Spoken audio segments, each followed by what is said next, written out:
be started in a few minutes.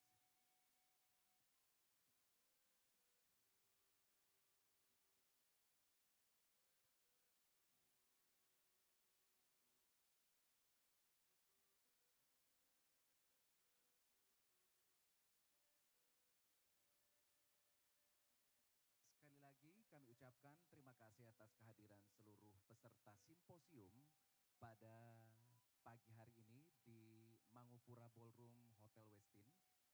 Bagi yang sudah hadir di Ballroom Mangupura, kami berkenan kiranya mengundang seluruh peserta simposium untuk segera menempati ataupun duduk di kursi yang telah disiapkan sesuai dengan name tag. Once again, we would like to invite all of the participants that present here, kindly sit as a name tag that provide on the table. For your participation, we say thank you. Disiapkan karena beberapa saat lagi pembukaan acara IMSS akan segera kita mulai. Dan sebagai informasi, Menteri Pertahanan Republik Indonesia sudah berada di Hotel Westin.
Distinguished ladies and gentlemen, we kindly invite you to have your seat as the event is about to commence.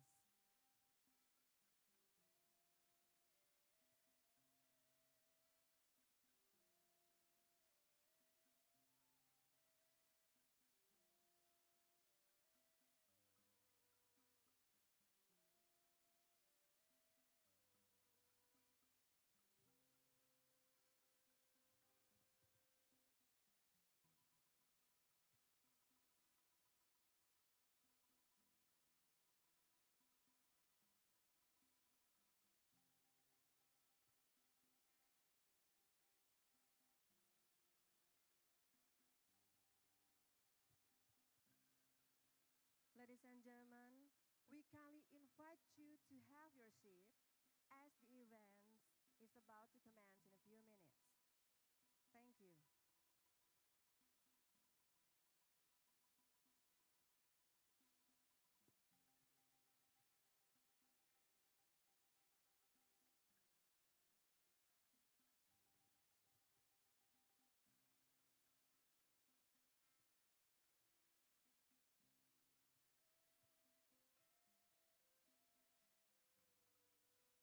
Dan bagi seluruh peserta yang tidak berkepentingan di dalam ruangan ini, termasuk LO maupun ADC, kami mohon kiranya berkenan untuk menuju tempat yang disiapkan panitia di luar dari ballroom. Karena beberapa saat lagi acara akan segera kita mulai. Jadi sekali lagi mohon kepada seluruh personil yang tidak berkepentingan di dalam ruangan ini termasuk ADC ataupun LO, kami mohon untuk segera menuju tempat yang telah disiapkan di luar dari ballroom atau keluar dari ruangan ini karena beberapa saat lagi acara pembukaan simposium segera kita mulai.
Perlu kami sampaikan, dimohon kepada seluruh peserta simposium, selama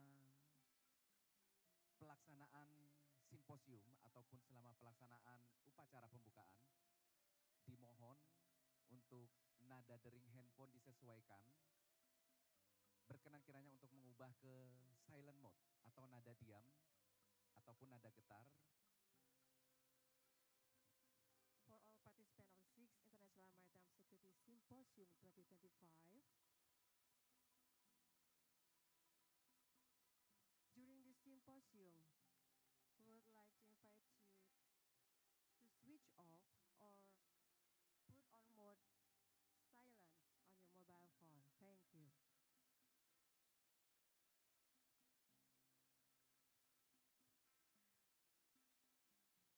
Distinguished ladies and gentlemen, we kindly remind you again, we kindly invite you to have your seat as the event is about to commence. Thank you.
For the information for all the participants that need the interpreter, we provide the interpreter in Bahasa, in Indonesia, on the booth and the back or on behind the audience.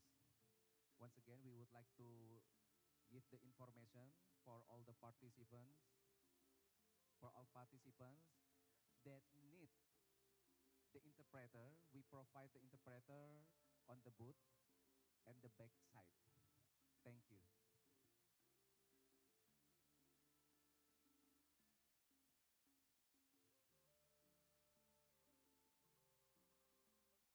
bagi seluruh peserta yang membutuhkan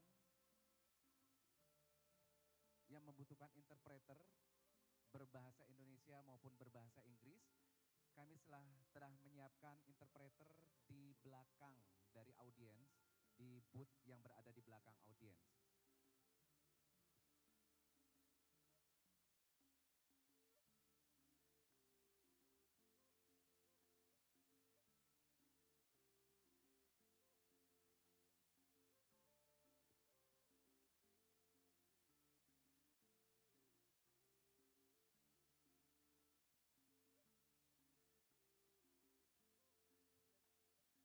Sekali lagi, berkenan kiranya seluruh personil yang tidak berkepentingan di acara pembukaan simposium, baik itu LO, ADC, atau personil lainnya, kami mohon untuk segera meninggalkan ataupun menuju tempat yang telah disiapkan panitia untuk tidak berada di dalam ballroom. Sekali lagi, mohon berkenan kiranya seluruh personil yang tidak berkepentingan dalam acara pembukaan simposium pagi hari ini berkenan kiranya untuk menuju tempat yang disiapkan panitia di luar dari area ballroom, karena beberapa saat lagi acara pembukaan IMSS 2025 segera kita mulai. Bapak Menteri Pertahanan Republik Indonesia akan masuk ke dalam ballroom bersama-sama kita untuk membuka acara IMSS ke-6 tahun 2025. Dan kami mohon untuk segera menempati kursi yang telah disiapkan oleh panitia dan segera berkenan kiranya untuk duduk di kursi yang disiapkan panitia sesuai dengan name tag yang tersedia di atas meja.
Honorable guests, ladies and gentlemen, please rise and let us welcome the arrival of the Minister of Defense of the Republic of Indonesia, the Chief of the Indonesian Navy, and the Commander of the Naval Command and Staff College.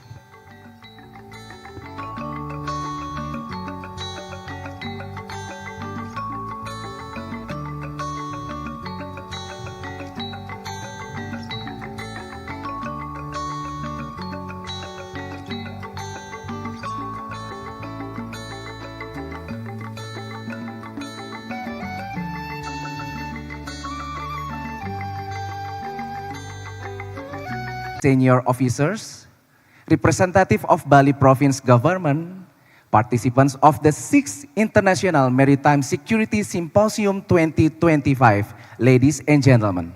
A very good morning to all of you, and it's truly honor for me, Master Sergeant Fitria, along with Captain Ari Afriadi, to serve you today as your Master of Ceremony.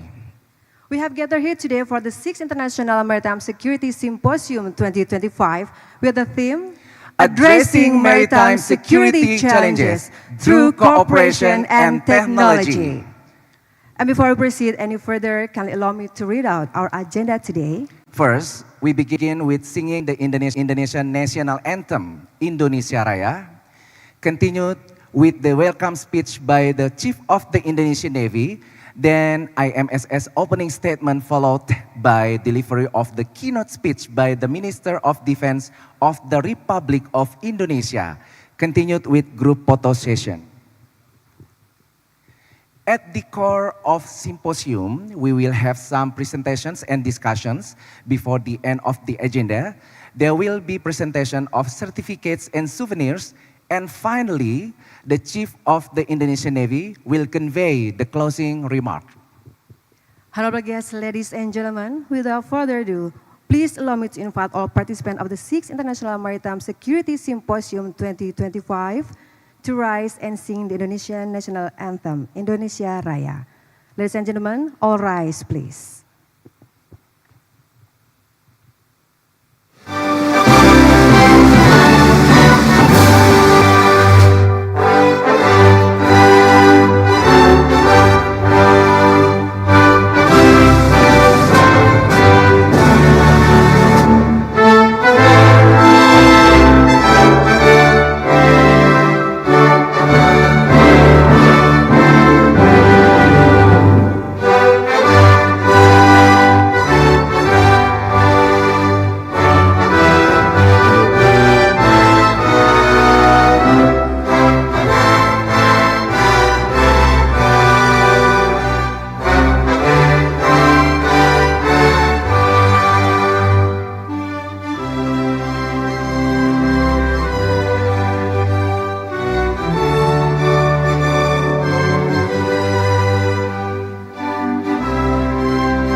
Ladies and gentlemen, kindly be seated.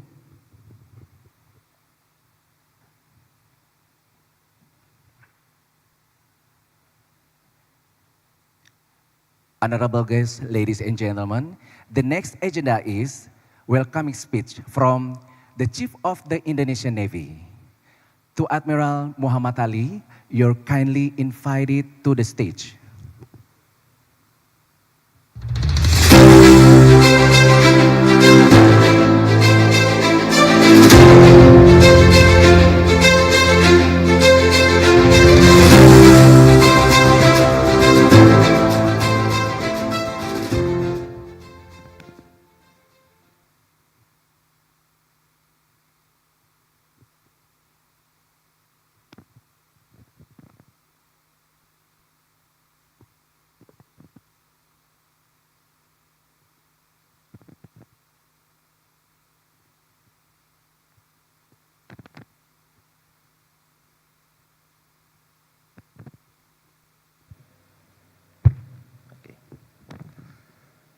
Your Excellency, Minister of Defense of the Republic of Indonesia, Mr. Shafri Samsudin, Vice Minister of Foreign Affairs of the Republic of Indonesia, esteemed Chiefs of Navies and Chief of Coast Guards of participating countries, heads of delegation, distinguished participants, ladies and gentlemen. Assalamualaikum warahmatullahi wabarakatuh, and a very good morning. Welcome to the 6th International Maritime Security Symposium 2025. Here in beautiful Bali, the island of gods, first and foremost, the Indonesian Navy is deeply honored that the Defense Minister of the Republic of Indonesia are willing to be the keynote speaker for this event. In addition to that, the Vice Minister of Foreign Affairs of the Republic of Indonesia has also agreed and confirmed to be one of the speakers in the first session. And furthermore, today, distinguished representatives from various nations also join us on this symposium. Excellencies, admirals, distinguished participants, ladies and gentlemen. As we gather in this forum, we find ourselves at a crucial juncture in maritime security, where cooperation and technological advancement must converge to address our shared challenges. Therefore, the theme taken for this year is addressing maritime security challenges through cooperation and technology. Our oceans, which carry over 80% of global trade, face increasingly complex threats, ranging from traditional security concerns to emerging non-traditional challenges. As we navigate these waters together, this symposium provides a beneficial platform for strategic dialogue and collaboration. Today, the Indonesian Navy also takes immense pride in hosting credible speakers from various nations and organizations, each will undoubtedly bring unique insights and expertise to our discussion. Our agenda spans critical topics from regional maritime security dynamics to the role of naval diplomacy and technological innovation in securing our maritime domains. I am particularly excited about our focus on technological advancement and cooperation between maritime powers. In an era where threats transcend borders, our ability to harness technology while strengthening international partnerships will determine our success in maintaining maritime security and stability. Distinguished participants, ladies and gentlemen, as we begin this symposium, I encourage all participants to engage actively in discussions, share your experiences, and contribute to building stronger networks of cooperation. The challenges we face are complex and ever-evolving, but through collective wisdom and collaborative action, I am convinced that we can chart a course toward enhanced maritime security. I am looking forward to a productive symposium, and to conclude, I kindly request Mr. Minister of Defense, Bapak Shafri Samsudin, to deliver his speech and to officially open this symposium. Thank you, jalesvevajayamahe. Thank you, Admiral. Kindly requested to remain on the stage for the next agenda. And now we'd like to invite His Excellency the Minister of Defense, Republic of Indonesia, to come forward to the stage for sounding the gong as the official opening of the 6th International Maritime Security Symposium 2025. Please, sir.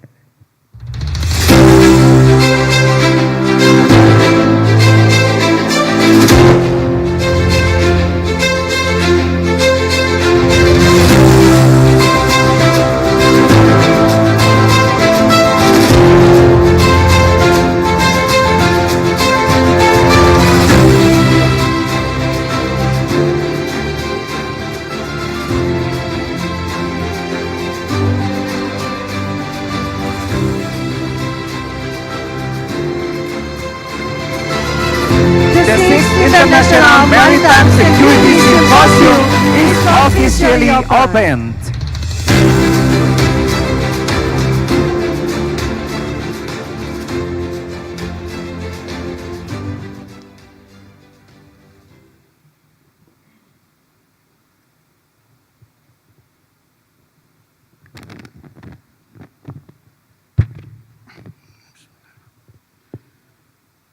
Yang saya hormati Kepala Staf TNI Angkatan Laut Laksamana Muhammad Ali, yang saya hormati Wakil Menteri Luar Negeri Bapak Arif Hafaz Ugroseno, Your Excellency Ambassador Chile for Indonesia, the U.S. Pacific Commander Admiral Stephen Kohler, welcome to Bali.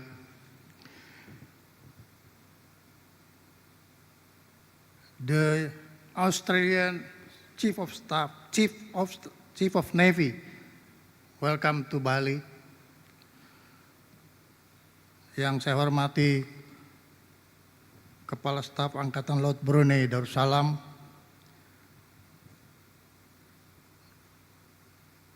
the Chief of Navy Iraqi, the Chief of Navy Republic of Singapore, the Chief of Navy of Thailand, Chief of Navy Timor-Leste, Chief of Navy Cambodia, Chief of Navy New Zealand, and Chief of Navy Italy, and all distinguished guests, ladies and gentlemen. As the Minister of Defense of the Republic of Indonesia, it is my honor to deliver this keynote speech at this 6th International Maritime Security Symposium 2025. This forum holds strategic value in our collective effort to strengthen the region's maritime security architecture. Ladies and gentlemen, today we are in the battle of peace, but we are also safeguarding our own sovereign country. We need to be solid as a professional, and we also need to develop mutual respect and mutual benefit among us. We are gathering here in Bali to share with each other how to address humanitarian situation which become global phenomena. The Navy and the maritime communities need to share and contribute each other on behalf of the humanitarian efforts. From this stage, I would like to emphasize the importance of the communication from person to person and also from the government to government in the peacetime to prepare facing the national disaster. We are Indonesia in year 2004 suffer from an international disaster, earthquake and tsunami in Aceh that caused at least 200,000 deaths from the people in Aceh. And the time we had nothing to rescue victims. But because of the international solidity on humanitarian support, Indonesia received support from 33 countries to help us. Thank you very much. So, this is a lesson learned, what a small case for us here to maintain communication and relationship among nations, because when disasters strikes, we set aside diplomatic relation and focus solely on humanitarian rescue and assistance to the people. I urge us to strengthen relationships and enhance the development of capacity building among maritime communities. Ladies and gentlemen, through this symposium, let us strengthen maritime cooperation with a spirit of mutual respect and mutual benefit. I encourage all participants to actively engage in the discussions to success this symposium that will be reflected in its contribution to the building of peaceful, stable, and prosperous in the Indo-Pacific region. Ladies and gentlemen, finally, with Bismillahirrahmanirrahim, I hereby declare the 6th International Maritime Security Symposium 2025 officially open. The gong already gong. Thank you very much. Thank you, sir. Kindly be seated.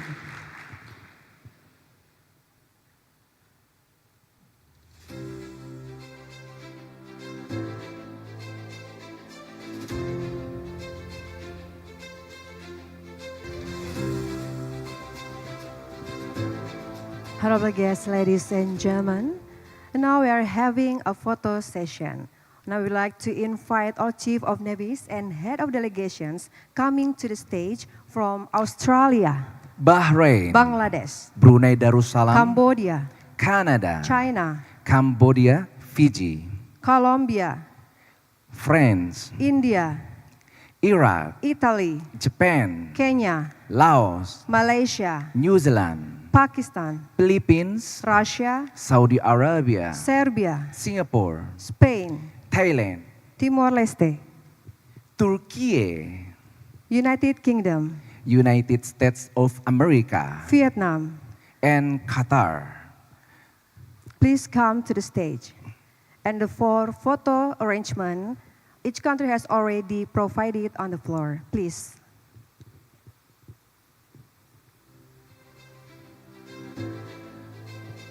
And we would like to invite Honorable Wakil Kepala Staf Angkatan Laut, Panglima Koarmada Republik Indonesia, Komandan Kodik Latal, Komandan Pushidrosal, dan Seskoal berkenan kiranya untuk bergabung bersama Head of Delegations dan juga seluruh Kepala Staf Angkatan Laut.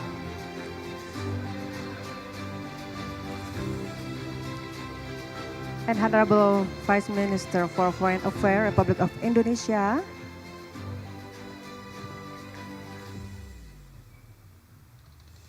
Honorable Professor Dr. Ahmad Cahya, Honorable Chief of Indonesian Navy,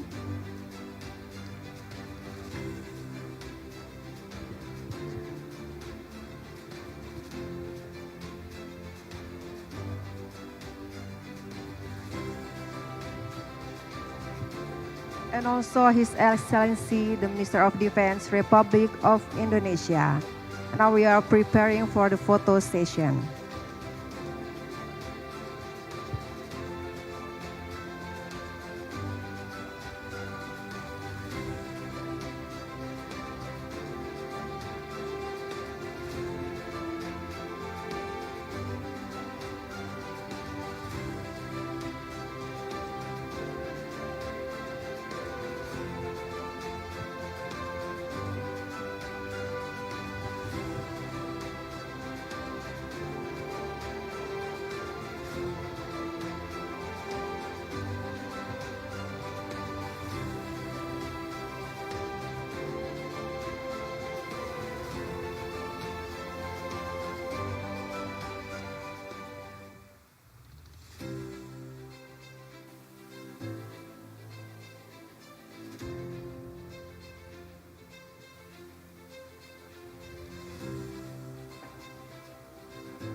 Thank you, ladies and gentlemen, and kindly return to your seats, sirs. I recommend to the next agenda.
Thank you, Mr. Safri Samsudin, for opening the 6th International Maritime Security Symposium 2025. And please proceed to the next agenda.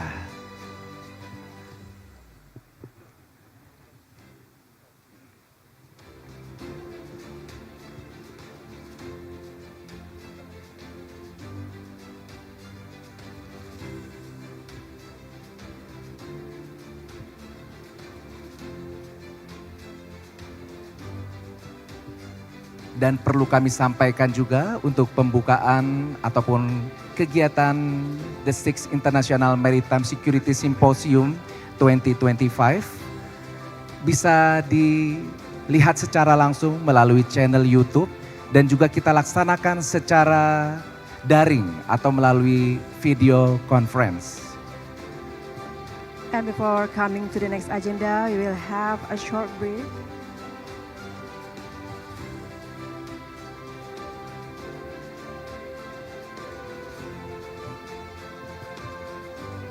And before we coming to the next agenda, you are kindly having a short brief for about 10 minutes before commencing our agenda.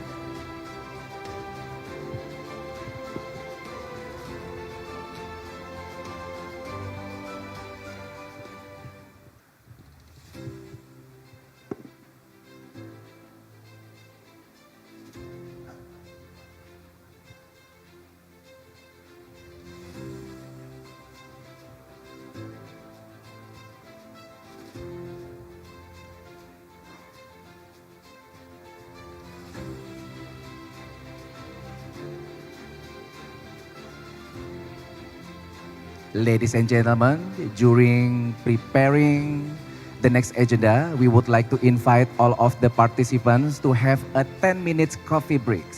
Thank you.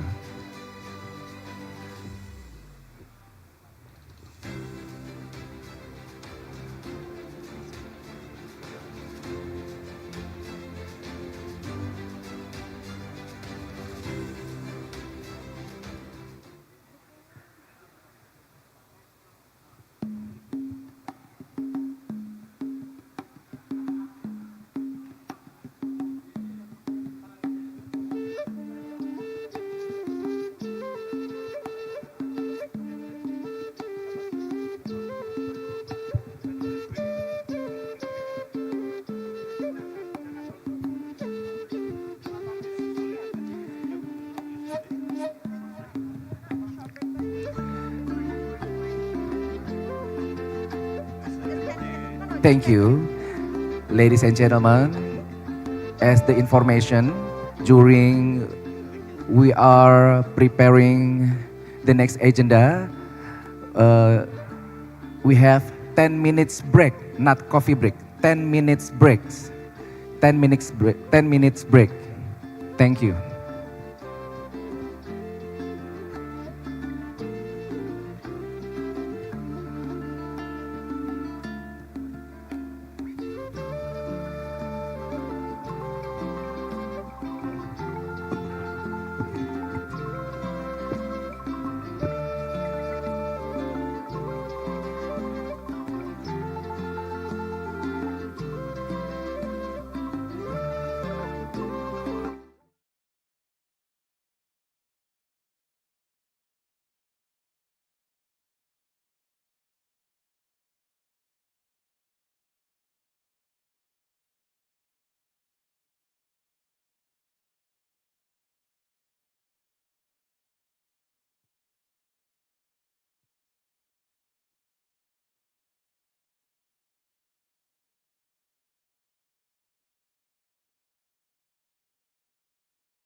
like to entertain you with a local performance from Bali Island.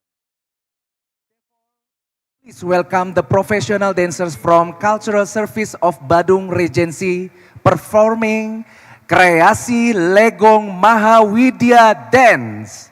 Legong is a form of Balinese dance as one of the gems of traditional performing arts in Bali, embodies the profound and captivating cultural richness of Indonesia. It's a refined dance form characterized by intricate fingers movement, complicated footwork, and expressive gesture and facial expressions. Ladies and gentlemen, please enjoy.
round of applause for all of the dancers. Thank you.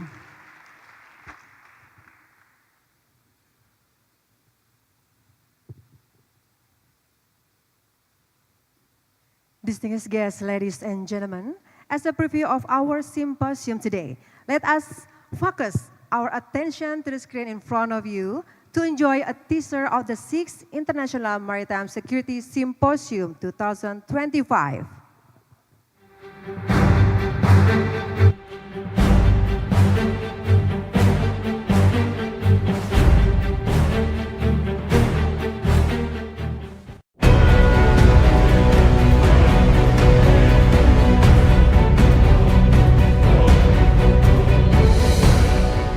The 6th IMSS 2025. The ocean serves as the vital core of our planet. It carries over 80% of global trade, connects nations, and supports millions of livelihoods. But behind the vast expanse of water lies a world of challenges threatening its stability and security. From piracy and smuggling to climate change and overfishing, the threats to our maritime world are growing. These challenges disrupt trade, harm precious resources, and call for urgent solutions. Let's acknowledge that no single nation can effectively address these challenges. Cooperation and innovation are the keys to making a real difference. The 6th International Maritime Security Symposium 2025 comes in the beautiful setting of Nusa Dua, Bali. This year's theme is Addressing Maritime Security Challenges Through Cooperation and Technology. It's all about bringing people together to share ideas, find solutions, and work towards a safer, more secure maritime world. IMSS has a proud history of fostering collaboration and progress. It all started back in 2013 in Jakarta. Since then, Jakarta hosted the 2nd IMSS in 2015. The 3rd IMSS in 2017 brought us to Bali. The 4th IMSS returned to Jakarta in 2021. The 5th IMSS in 2023 took place in Makassar. Now we're gearing up for the 6th IMSS in 2025 with fresh energy and focus on today's most pressing challenges. As the world's largest archipelagic nation, Indonesia plays a crucial role in regional stability. The Indonesian Navy and the Maritime Security Agency are leading the way in promoting collaboration and strengthening maritime security. IMSS is their platform to unite voices and make a lasting impact. This isn't just a conference, it's a chance to share experiences, learn from each other, and build partnerships that will shape the future. With experts and practitioners from around the globe, IMSS 2025 will inspire practical solutions for a safer and more secure maritime world. Together, we can overcome challenges and keep the seas a place of peace and opportunity for generations to come. IMSS 2025. Let's work together for the future of our oceans.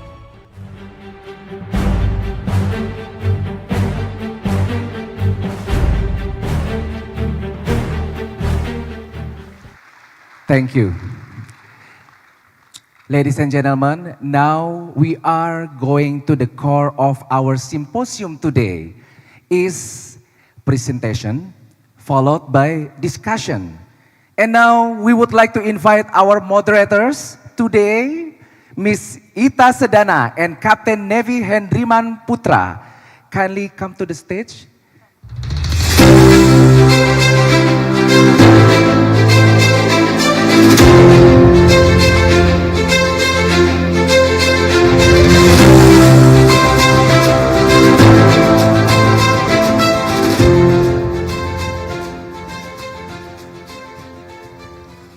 Assalamualaikum warahmatullahi wabarakatuh. May peace always be upon us. Om Swastiastu. Distinguished guests, ladies and gentlemen, all of esteemed participants of the 6th IMSS who are coming in person and joining us virtually. Good morning. My name is Ita Sedana. I am Captain Navy Henderman Putra. Miss Ita, Yes, today Captain. is a special day Wow, why? because we have an opportunity to join an IMSS, Yeah. and I believe that through this event, we are going to have an insight into the relevant issues of maritime domains.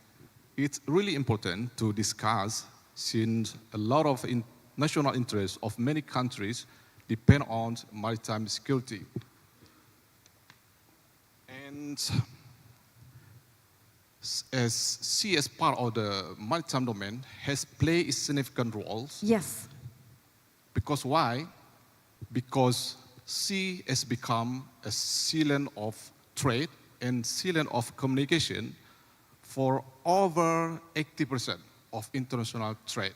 Yeah. And some of the slot and slug located in the Asia-Pacific region, such as Malacca, Sunda, Lombok, Bali Strait, as well as South China Sea. All right. Yes, I really agree with that, Captain. And it's really sounds interesting that today, I believe, ladies and gentlemen, we will be having a fruitful and insightful discussion, which is in the next 3 hours. Ladies and gentlemen, we will be your moderator in this seminar that will be discussing 9 main issues that are closely related to such maritime issues and how to overcome them. Today's seminar will be divided into 2 sessions, where in the first session, we will be having 5 presentations from our speakers and followed by Q&A session. To begin this first session, let me introduce to you our keynote speakers. Please come to the stage. Deputy Minister for Foreign Affairs, Republic of Indonesia, His Excellency Arif Hafaz Ugro Seno. Please come forward, sir.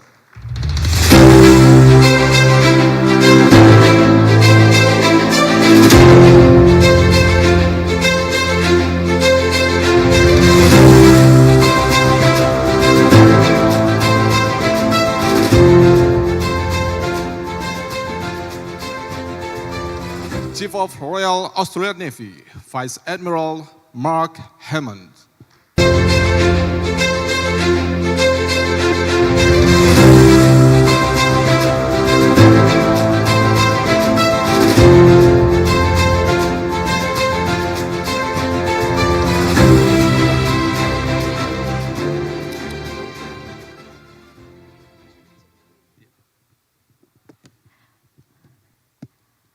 Okay, so ladies and gentlemen, while we are waiting, Commander of Pacific Fleet of the United States Navy, Admiral Stephen Thomas Cullen, I would like to say hi to our speakers. Hello, good morning, sir. Thank you very much for coming all the way to Bali, and I hope Bali have been really good to you these days. Yes, so ladies and gentlemen, as mentioned earlier, that today's discussion, ladies and gentlemen, will be divided into 2 sessions, which is we are going to start the first session very soon.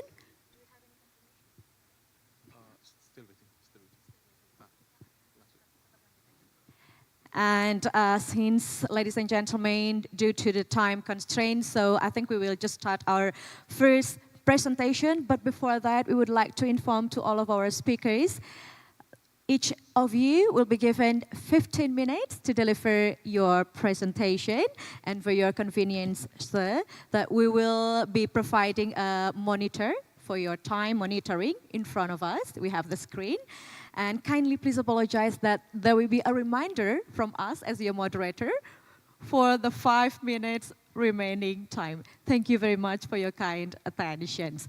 And ladies and gentlemen, I think we are all set while we are waiting for our another speaker. Let us just start our first presentation, ladies and gentlemen. Let us begin by putting our hands together and welcome our first keynote speaker, His Excellency Arif Hafaz Ugro Seno. Time is yours.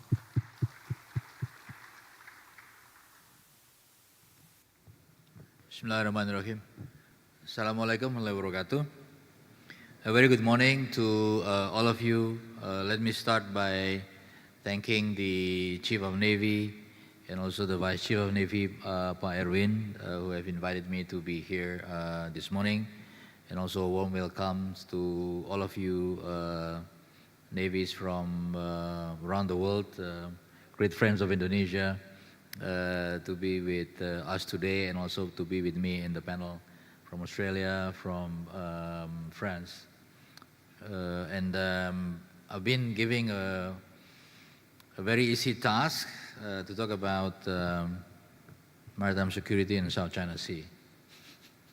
So I will start with the legal aspect of it. So in terms of Convention Law of the Sea, UNCLOS, South China Sea can be defined as an enclosed or semi-enclosed seas. It's in the conventions, it's in the article specifically mentions on the geographical characteristic of South China Sea. And you can find it in Article 122 and Article 123. So it's a very specific body of waters. It's not an open sea, and it's specifically defined as such, so that it will create a very clear responsibilities and rights of the countries bordering the semi-enclosed or an enclosed sea. And I think one of the important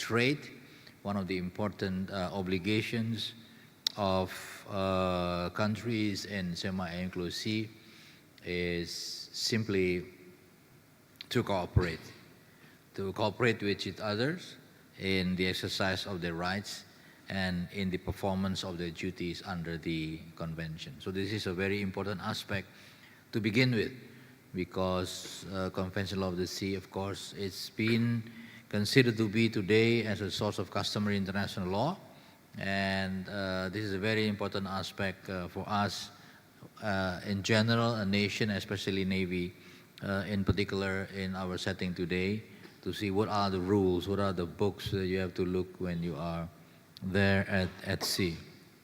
So if we look at the countries or states bordering the South China Sea, you have Vietnam, you have the Philippines, you have Malaysia, you have Brunei Darussalam, you have us, Indonesia, we have some parts of Thailand, and also China, which all are parties to the Convention of Law of the Sea. I was recently posted in Germany. I was ambassador to Germany for almost 7 years.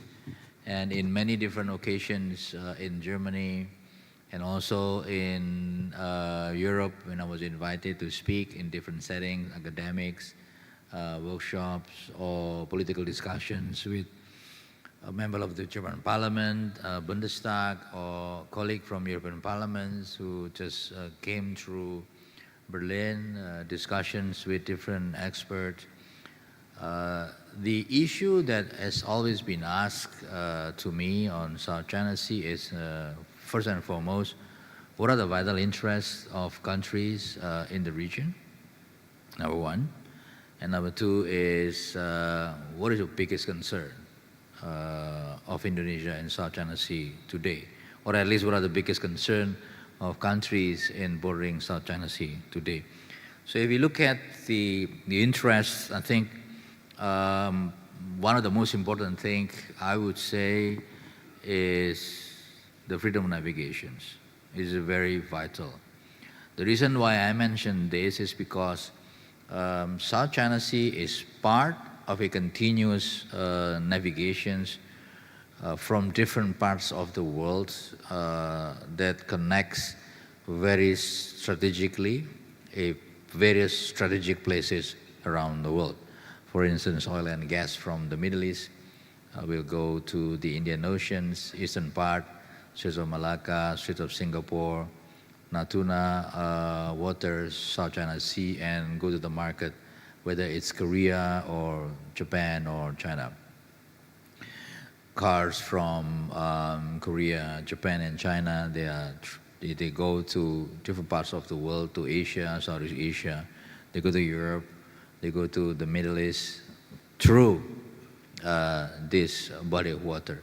South China Sea, Natuna, Singapore Strait, Malacca Strait, and all the way to the Middle East. Or go to South Africa via Sunda Strait, for instance. Minerals from Africa, either West Africa or South Africa or East Africa, they all travel in the same route. So I would imagine this is probably one of the most important aspects, one of the most important concern for us, for Indonesia, and probably ASEAN, and probably around the world, the safety of navigation, the freedom of navigation in the South China Sea.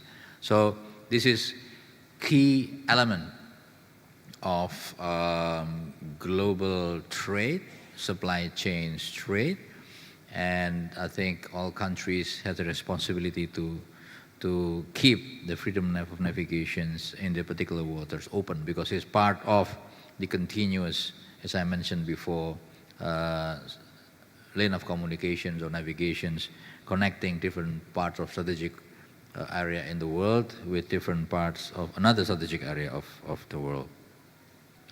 Environment is another issue.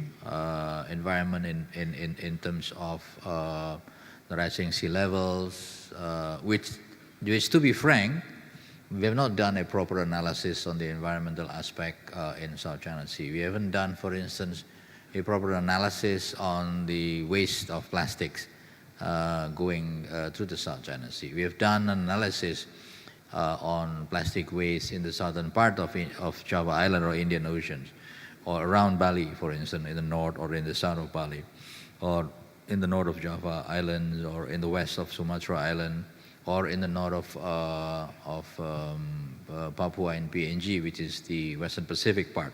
So we have a lot of studies over there, but pollutions in that particular area is not yet, rigorously studied. Regional stability, also another very important concerns for us coming out of this situation. Of course, we understand very well the overlapping maritime claims in the particular area. Overlapping maritime claim is not new. It's been there as an issue itself. As a matter of fact, the first overlapping sovereignty claims happened that was taken to the court. It was a case between the United States and the Netherlands, I think in the 1800s, and the issue was taken to the court it's not really a court, an arbitration. Judge Huber case is on the Palamas Islands, just off Sulawesi. There they become the basis of jurisprudence of sovereignty disputes on islands around the world.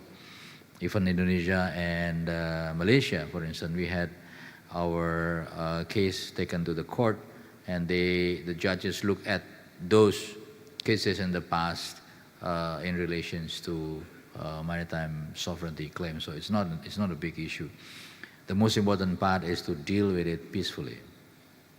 Having conflict is normal between states, but doing it peacefully, I think, requires maturity, requires understanding on how you work with your neighbors and how you work with neighbors peacefully. So those are some of the important interest and strategic aspect of South China Sea. Of course, others can come up: fisheries, larger issue of the environment, impact of the warming of the ocean acidification. But these are some of the issues that I mentioned. Now, the next aspect that I want to discuss is that you have the trade, the characteristic of South China Sea legally. You see what are the interests. You might have a different interest than mine. Both those are that I mentioned are interested in my opinions are Indonesia's and regional interests. But they also need to see what are the legal architecture in South China Sea, because many people see that there's some sort of a vacuum of law in the South China Sea, which is not true. I will address it at bilateral level, and then I'll go to the regional level, and I'll go to multilateral level as well.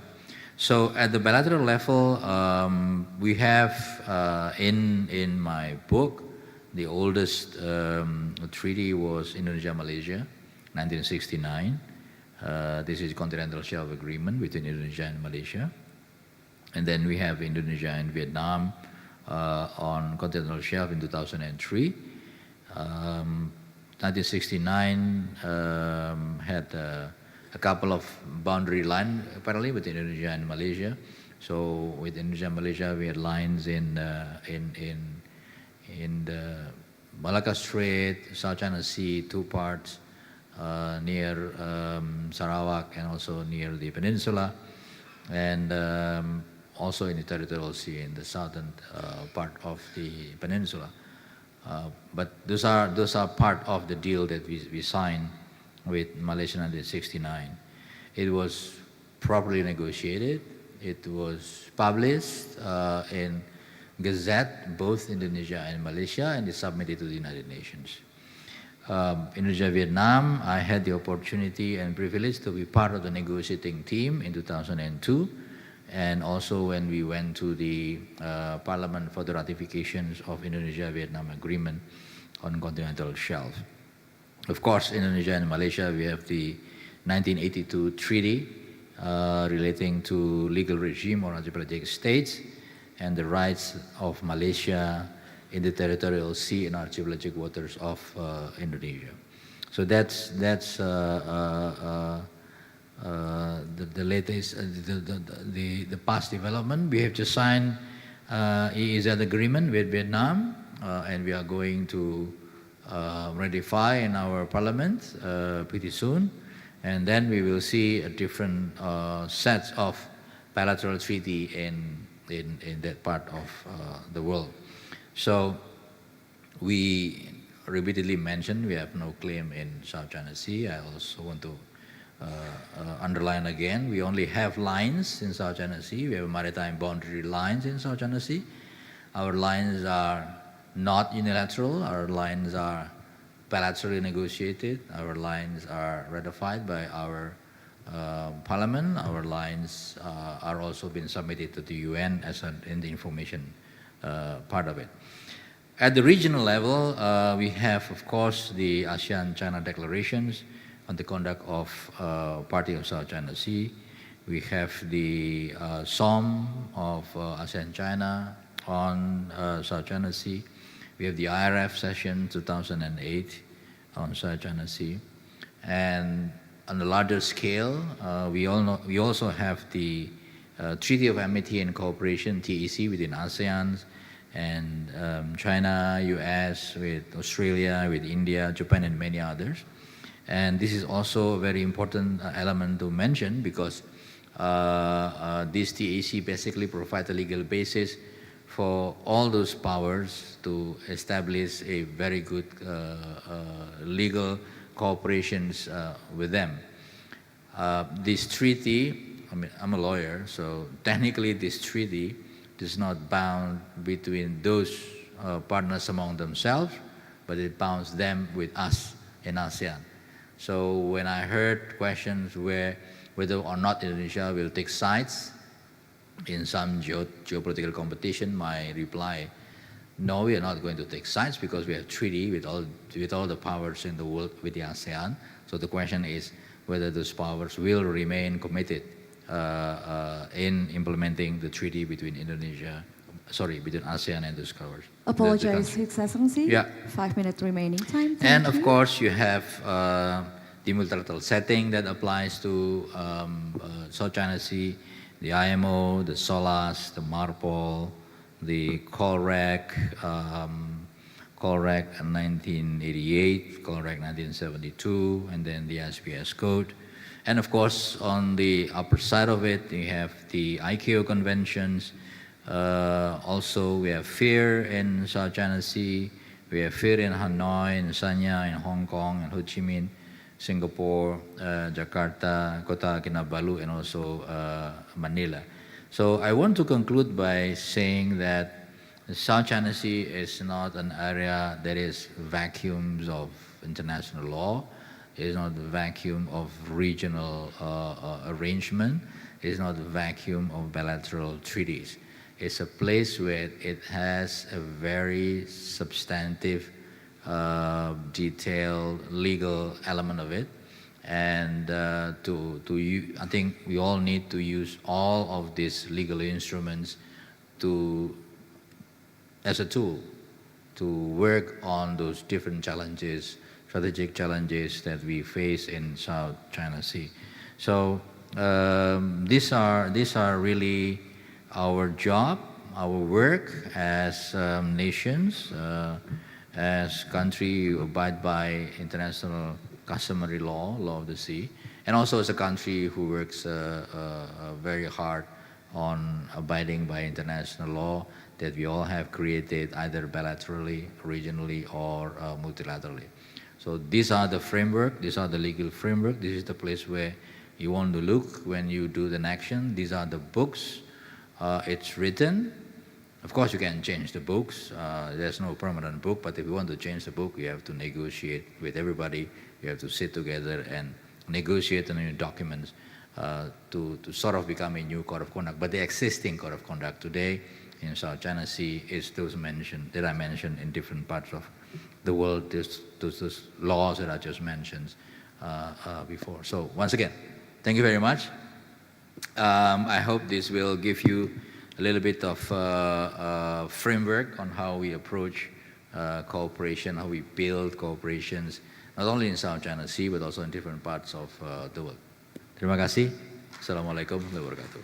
Thank you. Thank you very much, His Excellency, for your keynote speech that emphasizing, aside from any issues or conflict that we have, but the key element is to concern about the safety and security in the sea area. Before we are proceeding to the next speaker, we would like to invite to the stage Commander of the Pacific Fleet of the United States Navy, Admiral Stephen Thomas Cullen. Please.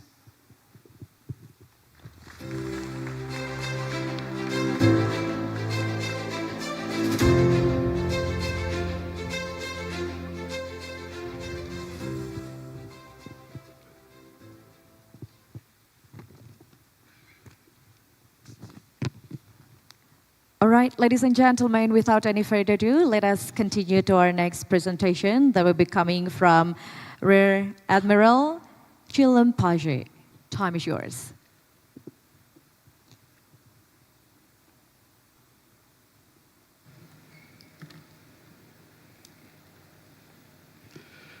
Excellencies, Chief of Navy, Head of the Delegation, good morning and selamat pagi.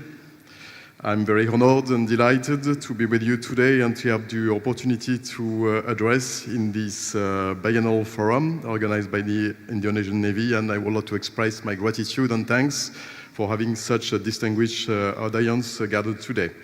On a more personal note, I'm very happy to be visiting Indonesia for the first time, and it reminds me when I was preparing the exam for the Naval Academy and we had to study a book by Henri Michaud, who wrote in 1933, entitled A Barbarian in Asia. So he was the barbarian visited Asia in the late 90s, which made us dream about Bali.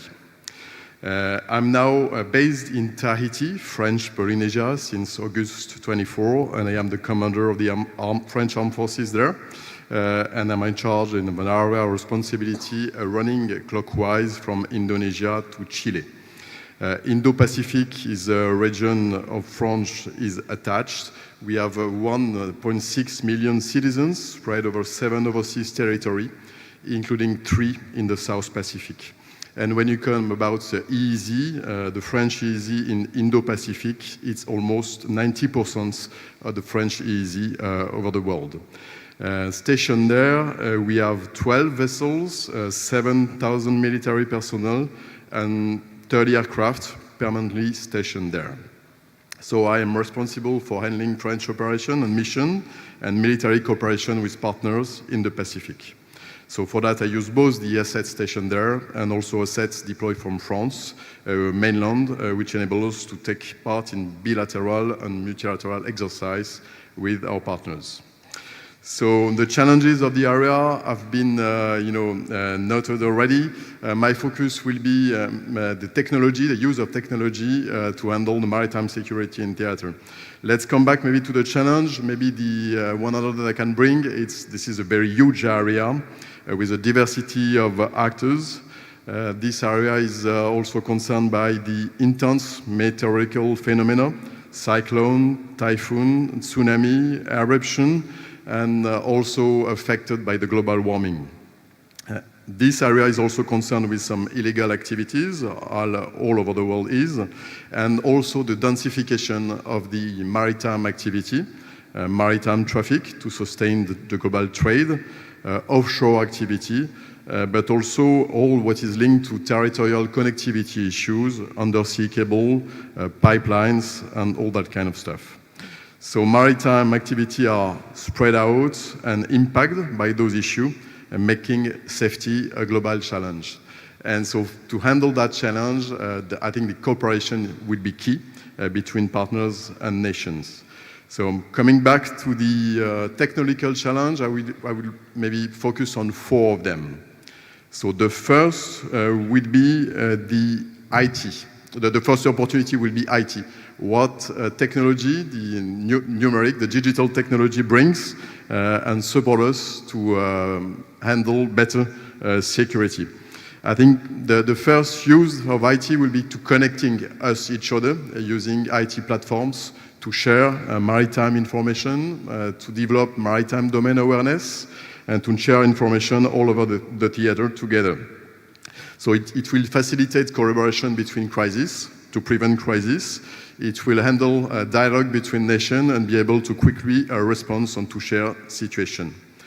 For instance, France is using with other partners, whether in Indian Ocean or in the Pacific, IRIS software, which is a EU-provided software, which is connecting us within communities, and it enables us to share maritime situation, exchange messages together, and it can be handled both with command center ashore and sea vessels at sea.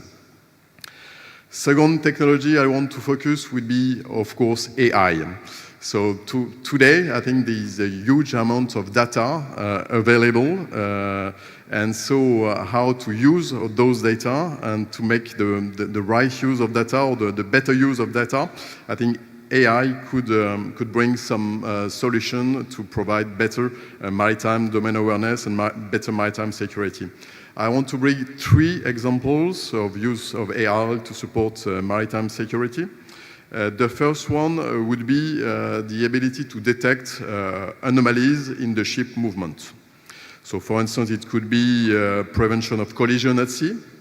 It could be unauthorized vessel for illegal traffic.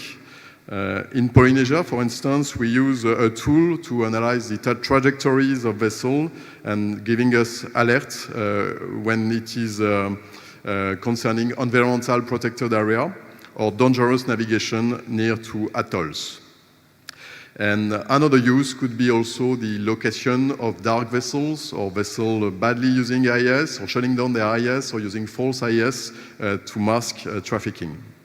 Second example I want to bring about AI is in the field of fishery surveillance. For instance, line hauling can bring, we use actually also in French Polynesia, we are testing video surveillance of our fishing vessel to monitor with a webcam the line haul and to see if the species that are caught are properly released or kept pending of the authorization. So it can be used remotely from shore center to monitor proper fishing to respect the environment and the regulation. And then third example I want to bring about AI will be the use for meteorological forecasts. So I talk about the concern about the climate change and the major climate events. And I think today meteorological forecasts can be enhanced using a new way of forecasting weather with AI tools. So with those tools, I think it could bring some solution to face the data challenge and to better provide maritime security. The third technology I want to bring this morning will be what we call new space. and the new space in the maritime domain. I think today a new space that we can define as the development of a low orbit constellation by private actors is making space resources accessible for most of our countries. And so I think the use of space assets is now becoming more accessible for everybody through services, through private sector companies. And so the use of those spaces, new spaces assets could be divided maybe in two areas. The first would be communication system. So now satellite communication is accessible with a huge of data rates and low latency for most of us. And so it'll bring the ability to better connect together, to better share data, and to better monitor the ocean and the security of the ocean. A second aspect of using of new space would be space observation.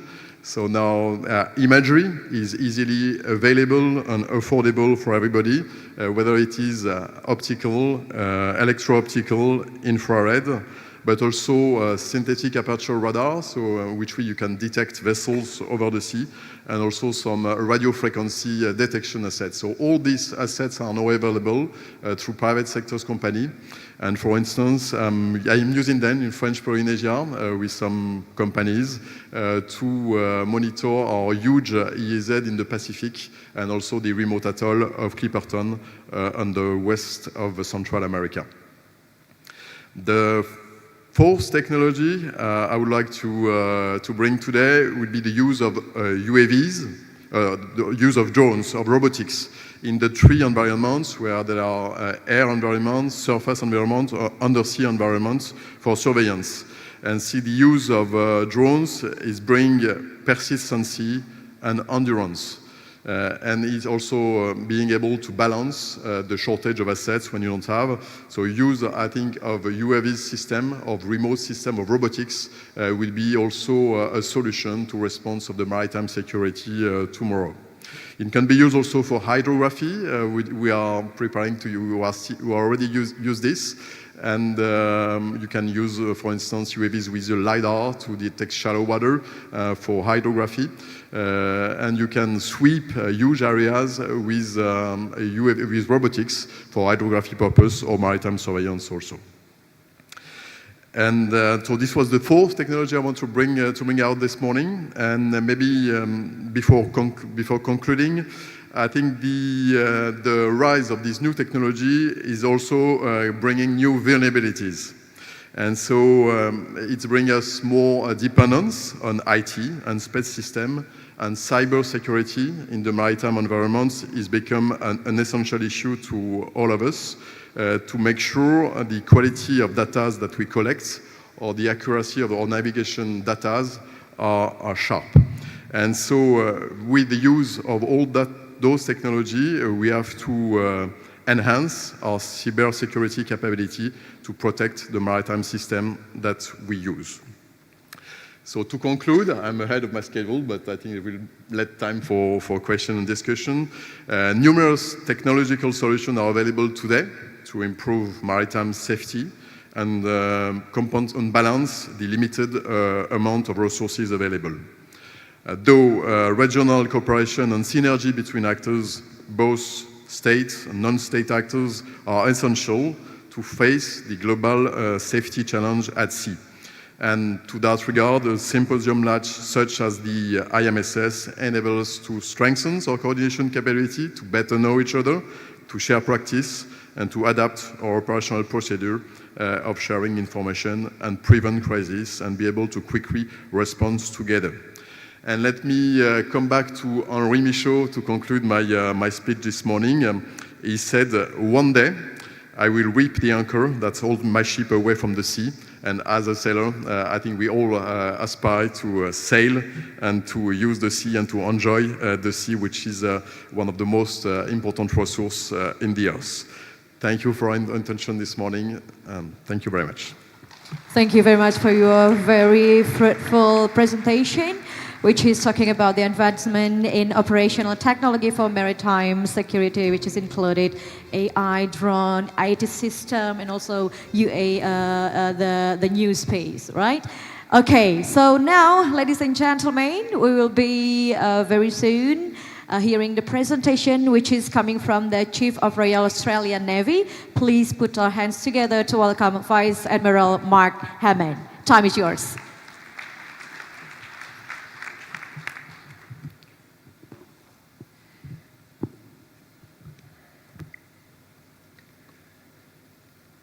Selamat pagi, Bapak, Ibu sekalian dan rekan-rekan Angkatan Laut yang terhormat. Ini adalah suatu kesenangan bagi saya untuk berpartisipasi dalam Symposium Keamanan Maritime Internasional ke-6. Thank you.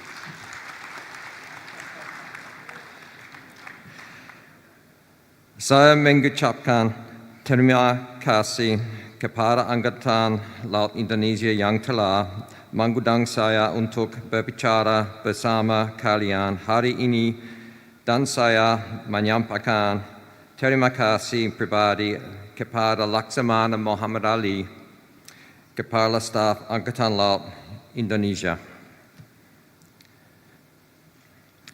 Tuan Admiral Ali, terima kasih atas undangan untuk menghadiri latihan Komodo dan juga kesempatan ini untuk berbicara kepada audiens yang terpelajar di Symposium Keamanan Maritime Internasional, dan terima kasih atas persahabatan dan atas semua yang telah dilakukan untuk memperkuat hubungan antara kedua angkatan laut kita. Persahabatan kami adalah persahabatan yang saya hargai, dan hubungan antara kedua angkatan laut kami tidak pernah sekuat ini. Good morning, ladies and gentlemen, and esteemed naval colleagues, Your Excellency, Awakasal Admiral Irwin. It is a pleasure to be here to participate in the 6th International Maritime Security Symposium. I'd like to thank the Indonesian Navy for inviting me to speak to you today, and I extend my very personal thank you to my very good friend Admiral Muhammad Ali, the Chief of Staff of the Indonesian Navy. To the Indonesian Navy, thank you for your gracious invitation to attend Exercise Komodo and to speak to such a learned and esteemed audience here at the International Maritime Security Symposium. And thank you to the tnial leadership for your personal friendship and for all you have done to strengthen the relationship between our two navies. Our friendship is one that I cherish, and the relationship between our two navies has never been stronger. Slide, please. I'm joined here in Indonesia today by 200 Australians, the crew of HMAS Hobart, who are participating in Exercise Komodo under the command of Commander Alicia Withers. I believe is the only female afloat commander here participating in the exercise. Hobart is the first of the most capable class of warships the Royal Australian Navy has ever deployed, and her crew are equally as capable. And they are here representing Australia, representing the value we place on our relationship with our good friend and neighbour, Indonesia, with all of our good friends and neighbours here today, who collectively share an interest in the peace and prosperity of the Indo-Pacific region, a maritime region whose very economic stability is dependent upon access to the sea. While here, the officers and sailors of Hobart will practice interoperability with the ships of participating navies. They will build collective capacity to respond to the shared maritime security challenges which His Excellency highlighted at the beginning of his speech. They will also participate in cultural exchanges, deepening our nation's strategic awareness and understanding of the nations who inhabit our region and the maritime domain that serves as our lifeline. Through these engagements, they will forge bonds of a personal nature with fellow mariners, which we all know is a special kind of bond that only those who serve at sea can truly understand. Above all, they will practice the age-old art of saltwater diplomacy. Diplomacy, in my view, is the most enduring function served by any navy, and it has been since the first navies took to the sea. And indeed, to the Vice Foreign Minister, I would offer that our warships are floating embassies that traverse the international waters of the world and connect us on a daily basis. As members of an interconnected and interdependent global community, we are reliant upon each other, and we are reliant upon the oceans that connect us. Slide, please. Through our shared maritime borders, Australia and Indonesia have a history that predates the arrival of the first Europeans on our shores. From the early 1700s, Indonesian Makassar fishermen sailed from the shores of Sulawesi to northern Australia to trade trepang with the Yolngu Aboriginal people of Arnhem Land. They not only traded in tangible goods, but also in culture, and they developed a mutual understanding to the extent that some Makassar customs are still practiced by the Yolngu people in Australia today. And these first Australians welcomed the Makassar visitors into their villages. They shared meals, they exchanged stories, and there were intermarriages. They knew that peaceful engagement was vital between people who shared a mutual reliance upon access to the sea. Slide, please. It's for this reason that for the past 124 years, the Royal Australian Navies have been operating across this region with a strong focus on diplomacy and fostering mutually beneficial relationships that support global prosperity. In many respects, where we operate and how we operate hasn't really changed, although I like to think we have gotten better at it. We've always been interested in, committed to, and dedicated to building positive relationships with neighbours across the Indo-Pacific, growing mutual trust through respect and, importantly, transparency. I believe that the most powerful force and the most powerful potential of our naval capabilities is our ability to build trust with friends and neighbours, to work together, to act with common purpose for the benefit of all. It is truly about service to the international community above service to oneself. The seas are simply too large and the coastlines too great for any one navy to safeguard. Taking the opportunity to come together, to talk freely and to listen to each other shows how much our respective nations value the opportunity to increase our mutual understanding, and it shows a willingness to work together towards a peaceful and prosperous Indo-Pacific now and into the future. And it is a credit to all nations for sending delegations to this very, very important regional conference. Slide, please. The world's oceans are global superhighways. They facilitate the economic interdependence that now characterises the global economy. The sea is the beating heart of our planet. It is the lifeblood of humanity. It generates oxygen and food, and it stores largely untapped sources of metals and minerals that are fundamental to modern life. The maritime trade networks that crisscross our planet are the arteries and veins that keep this system running. They transport what we need and what we offer into the homes of human beings across the globe. The shipping industry is responsible for the carriage of 90% of global trade. All the products, equipment and foods we use each day rely on this system. In this way, the sea is the source of everyone's prosperity, and our shared prosperity is dependent upon free access to the sea. There are nearly 1.4 million kilometres of submarine cables in service across the globe, and they account for 99% of global data usage. Indeed, they connect us all to the Internet of Things and the international financial system upon which our economic well-being depends. We are dependent upon this system, and it's up to all of us to come together to protect it from threats emanating from all domains, both physical and electronic. It's absolutely undeniable for all of us that maritime security is the key to economic security and, in fact, human security. This is even more true for archipelagic, island and coastal nations such as Indonesia and Australia, and many of the nations represented here today. Our region, the Indo-Pacific, is roughly home to 2/3 of the world's population. That means that 2/3 of the world's population are depending upon us here in this room and our peers to secure their prosperity. Our region also accounts for more than 60% of the world's GDP, which means the security of this region is essential to the health of the global economy. Slide, please. Whilst we've enjoyed relatively free and uncontested access to the sea in this region since the end of the Second World War, we do now face a variety of security challenges in our shared maritime domain. We live in a region where those rules and norms that His Excellency spoke about that have paved the way for our security for the last 8 decades or so, they are now being challenged. Sometimes those rules are being disregarded, and rulings on international maritime law have, at times, been entirely dismissed.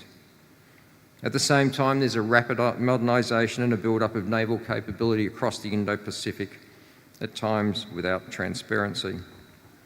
And there's this disregard for the international law, that set of norms and treaties negotiated hard over such an extended period of time. For the sovereignty of our states and for transparency, if we set them aside, it will have immediate consequences for trust between our nations. In my view, there's never been a more important time for open and honest dialogue, strategic empathy, respect, and collective problem solving, leveraging all of our combined experience and intellect to address the complex web of traditional and non-traditional security challenges that affect us all. That is to say, there's never been a more important time for effective and deliberate diplomacy. Slide, please. Apologise, sir. Your 5 minutes remaining time. Thank you. Thank you. Is that 5 minutes? Yes. Thank you. So diplomacy is the key to unlocking the decisions that we need to confront these multitude of challenges. Some might see this as naive, and perhaps it is. However, diplomacy and preparing our navies, our floating embassies of the world, to be also operationally ready to fight and win at sea, are not mutually exclusive activities. Building military interoperability between navies who share maritime borders is not the antithesis of diplomacy, but rather it actually serves diplomacy by growing mutual understanding and respect. But it must be done transparently. Supporting the enhancement of each other's individual and collective maritime effectiveness is not a precursor to war, but a precursor to a world where we trust each other, where we contribute collectively to the preservation of maritime security, the preservation of economic well-being, and to the prosperity of our nations, the prosperity for our children.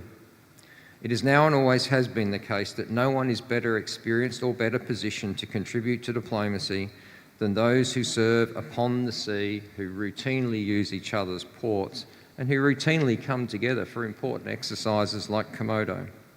Slide, please. Collective training activities such as Exercise Komodo are an opportunity to improve relationships and understanding, and ultimately to solidify peace in our region. That's why, without hesitation, that I wholeheartedly accepted the invitation to bring HMAS Hobart here, and why we have previously participated in this exercise over the last 4 iterations. Congratulations again to Indonesia for bringing so many nations together to foster stronger relationships.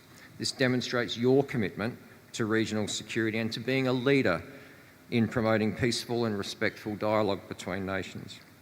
That, ladies and gentlemen, and esteemed naval colleagues, is naval diplomacy in action. Thank you for having me today. It is truly an honour to share the stage with so many distinguished guests. Terima kasih. I do welcome your questions during Q&A, and in closing, terima kasih telah menerima saya hari ini. Merupakan suatu kehormatan untuk berbagi panggung dengan begitu banyak rekan Angkatan Laut yang terkemuka. Siap menjawab pertanyaan Anda selama sesi tanya jawab. Wow, let's give a big round of applause. Really appreciate it. You bring lots of Bahasa Indonesian words. All right, thank you very much to Vice Admiral Mark Hammond for bringing how important naval diplomacy as a course of action, Captain. Yeah, also the role of the maritime for economy bridging and Yes. the maritime security challenges and how to deal with. Thank you. Yeah, that's right. So now we are moving on into our next presentation. Ladies and gentlemen, please put our hands together and welcome Vice Admiral Erwin S. Alde-Dharma. Time is yours. Time is yours.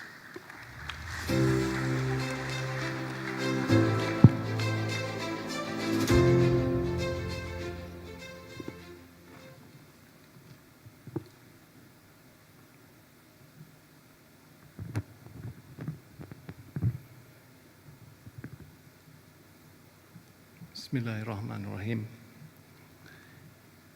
Your Excellency, Vice Minister of Foreign Affairs of the Republic of Indonesia, Mr. Arif Hafaz Ugroseno, and also my distinguished fellow speakers, Admiral Hammond, Admiral Pinjet, and Admiral Kohler, sir. Esteemed Chiefs of Navies and Chief of Coast Guards of participating countries, heads of delegates, distinguished participants, admirals, generals, officers, ladies and gentlemen, a very good morning to you all. I am greatly honored to stand before you today to share some perspectives on the vital and pressing concerns of our time, maritime security. Though I have to be honest, the temperature in this room is quite too cold for me. However, I have to do my job today, so please bear with me with my trembling voice because it's a little bit too cold. Ladies and gentlemen, the oceans has always been a source of prosperity and humanity as vital arteries of trade and migration and a repository of resources. However, the oceans and the sea can potentially bring complex security challenges, even more so in the modern interconnected world that we live in. Today, as we identify and respond to evolving maritime threats that recognize no state borders, the need for meaningful and sustained collaboration among maritime nations has never been more critical. The vast expanse of our oceans that covers more than 70% of our planet's surface demands a coordinated approach that transcends national boundaries and leverages the individual capabilities of all maritime powers. Ladies and gentlemen, global community is dealing with a multitude of challenges in the maritime domain that requires our collective attention and coordinated response. These challenges can be broadly categorized into three clusters: an increase of traditional security threats, escalation of non-traditional security threats, and emerging security challenges. By understanding these categories, we can better navigate the complexities of modern maritime security and work towards a stable and secure maritime environment. The first category. We have seen a decrease of several traditional maritime security threats such as piracy, armed robbery, maritime terrorism, and navigational hazards in many regions over the past decade. The improvements can be attributed to collaborative or collective international efforts, improved infrastructure, and the use of advanced technologies of shipboard systems. Despite the decrease, they remain as persistent threats to global shipping and will demand continued vigilance, adaptability, and innovative security responses. Conversely, we are seeing increased interstate tensions, including in the maritime domain. Long-time disputes, as well as competition for natural resources, the development in some parts of new naval bases and deployments of naval and law enforcement vessels has increased the potential for more incidents where ships and aircrafts operate closer with each other. Existing regional naval cooperations, including WPNS, IONS, and ANCM, for example, continues to provide channels for communications among navies, including those involved in tensions. Nevertheless, the concern for possible heightened intensity at sea is something we cannot brush off. Moving on to the second category. We are experiencing a notable increase in non-traditional security threats across regions.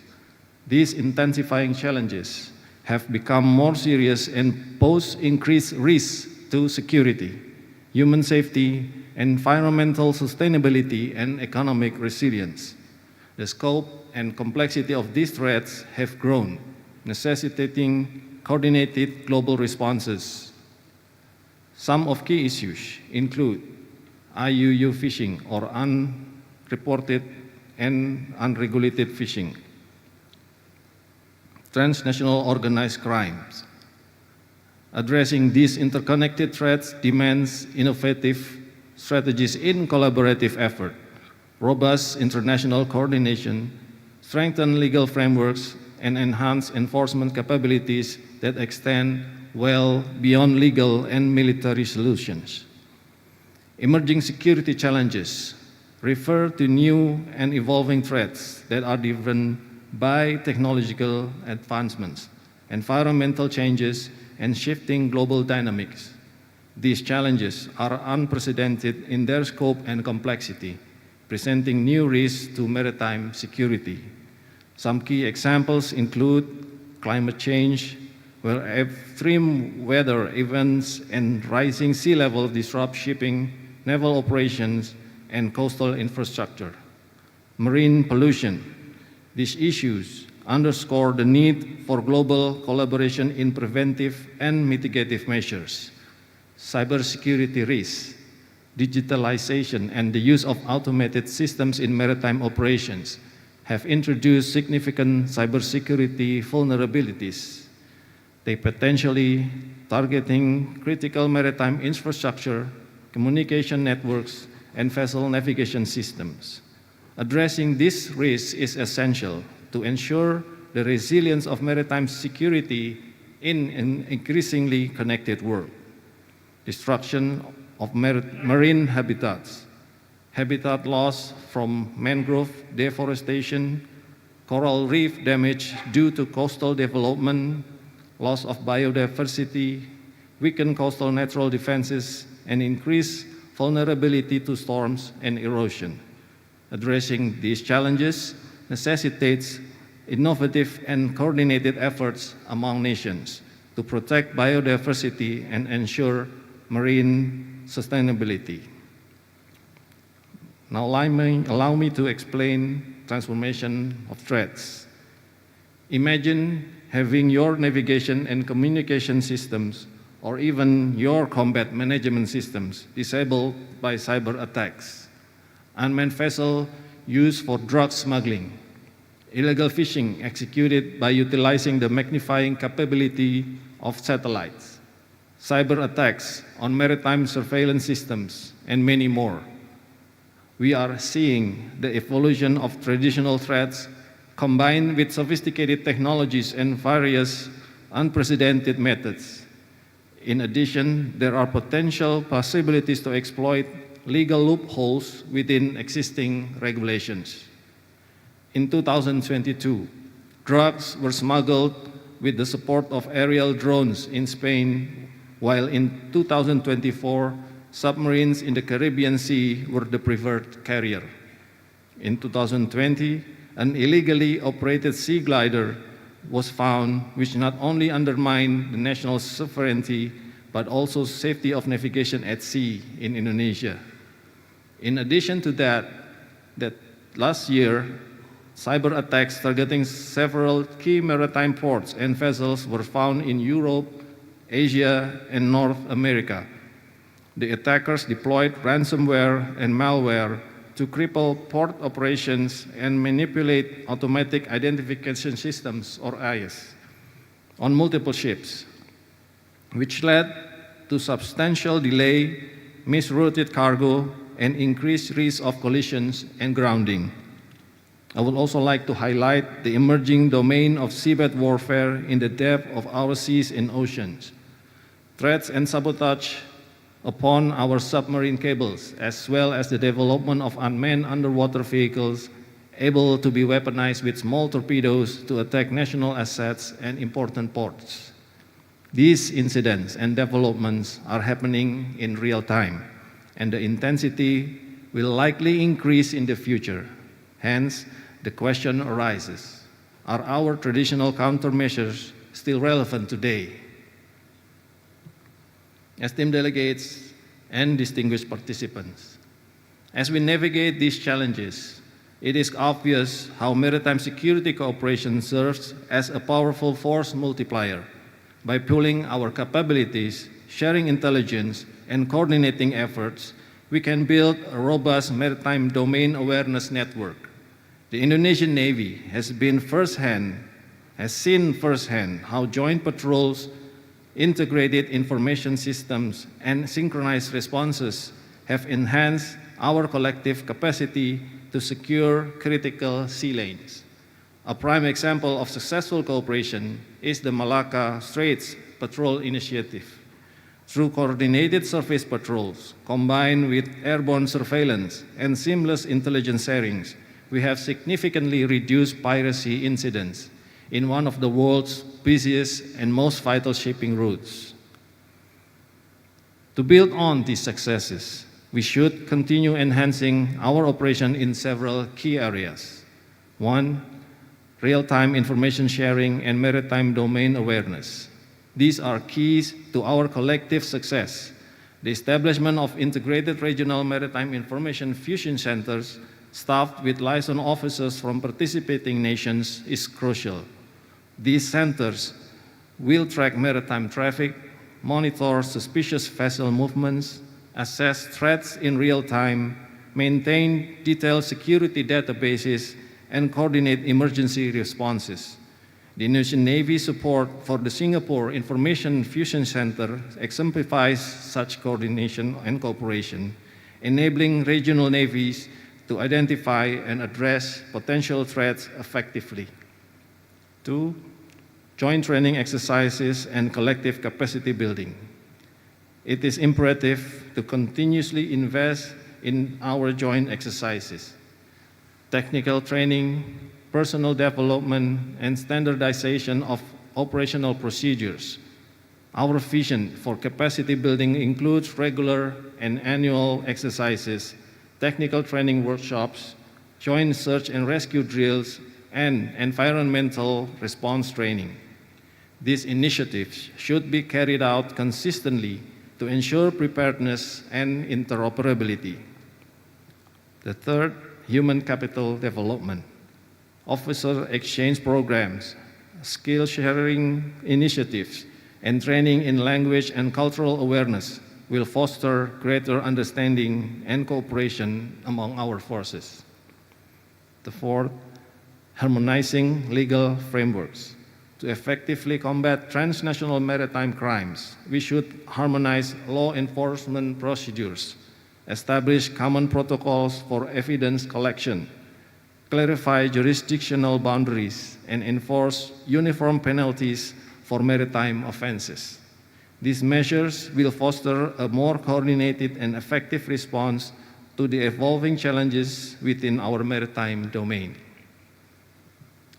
Ladies and gentlemen, the Indonesian Navy is committed to further expanding its role in enhancing regional and international maritime security cooperation.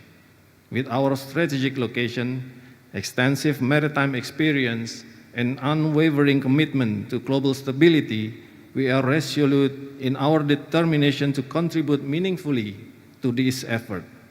As we continue to pave the way forward for stronger maritime security cooperation, the Indonesian Navy proposes these steps.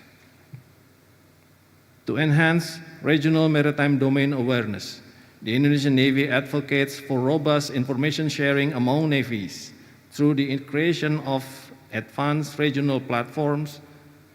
We are committed to supporting the development of state-of-the-art maritime information fusion centers equipped with cutting-edge data analytics and secure communication networks to ensure swift and calculated responses.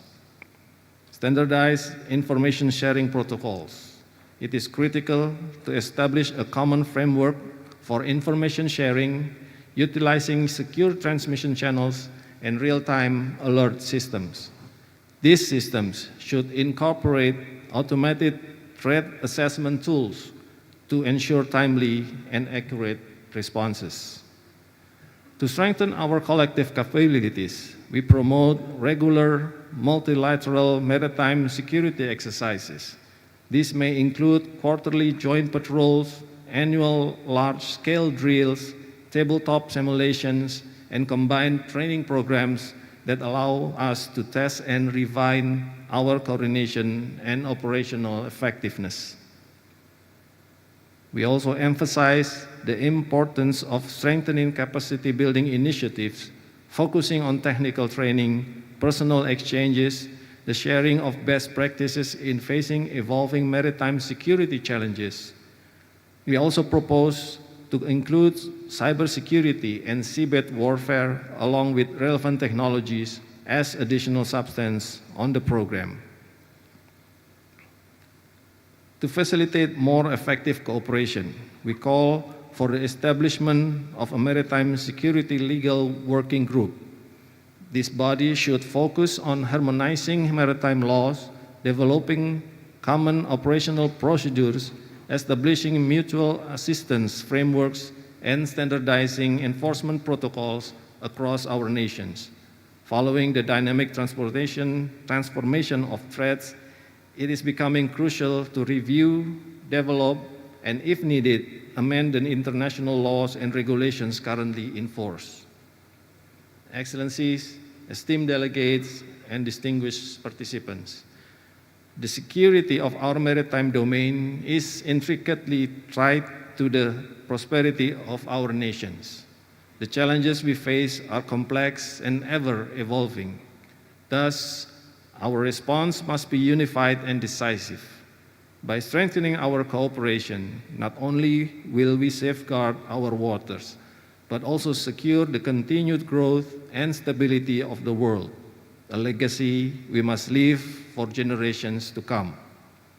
The Indonesian Navy is fully committed to working alongside our partner nations to safeguard our shared oceans. Our shared interest in the maritime domain demands nothing less than our unwavering dedication to ensure its future. Together, we are responsible for preserving peace, security, and sustainability of the seas that sustain us all. Moreover, we must continue to recognize the sovereignty and sovereign rights of each nation at sea. Proactive and progressive diplomatic engagement should be seen as the primary means of gaining mutual respect and understanding in order to overcome our shared challenges at sea. This approach must navigate the complexities of international relations, aiming to foster stability while upholding the core principles of sovereignty and mutual respect among the nations. By doing so, we can create a more secure and cooperative maritime environment that benefits all nations. In conclusion, let us move forward together, pooling our strength, expertise, and resources to create a safer and more secure maritime environment for all. Our commitment to maritime security will be the determining factor in the success of our shared endeavors. The stability of maritime security is built upon the complexity of challenges on one side and the simplicity of our goodwill on the other side. Thank you for your attention, and I look forward to our continued collaboration in safeguarding our maritime future. A very good morning to you all. Thank you, Admiral, for your speech.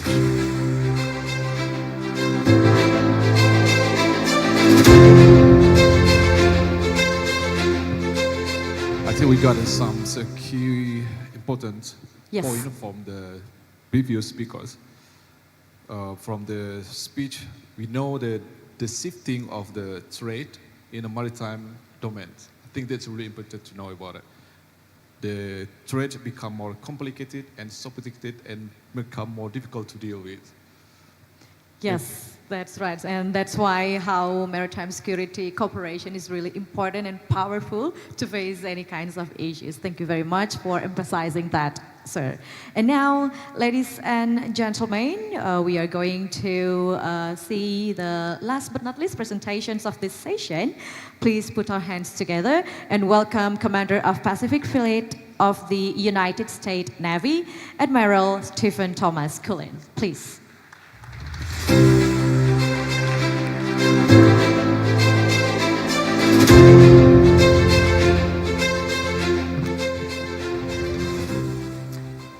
Well, good morning, and I'm honored, along with my colleagues on the stage here, to be in front of you and have the opportunity to address what is the 6th International Maritime Symposium. So thank you extremely to the Indonesian Navy, specifically Kasal Admiral Ali, to bring us all together to discuss the incredible strategic significance, economic dynamism, and the maritime security of the Indo-Pacific.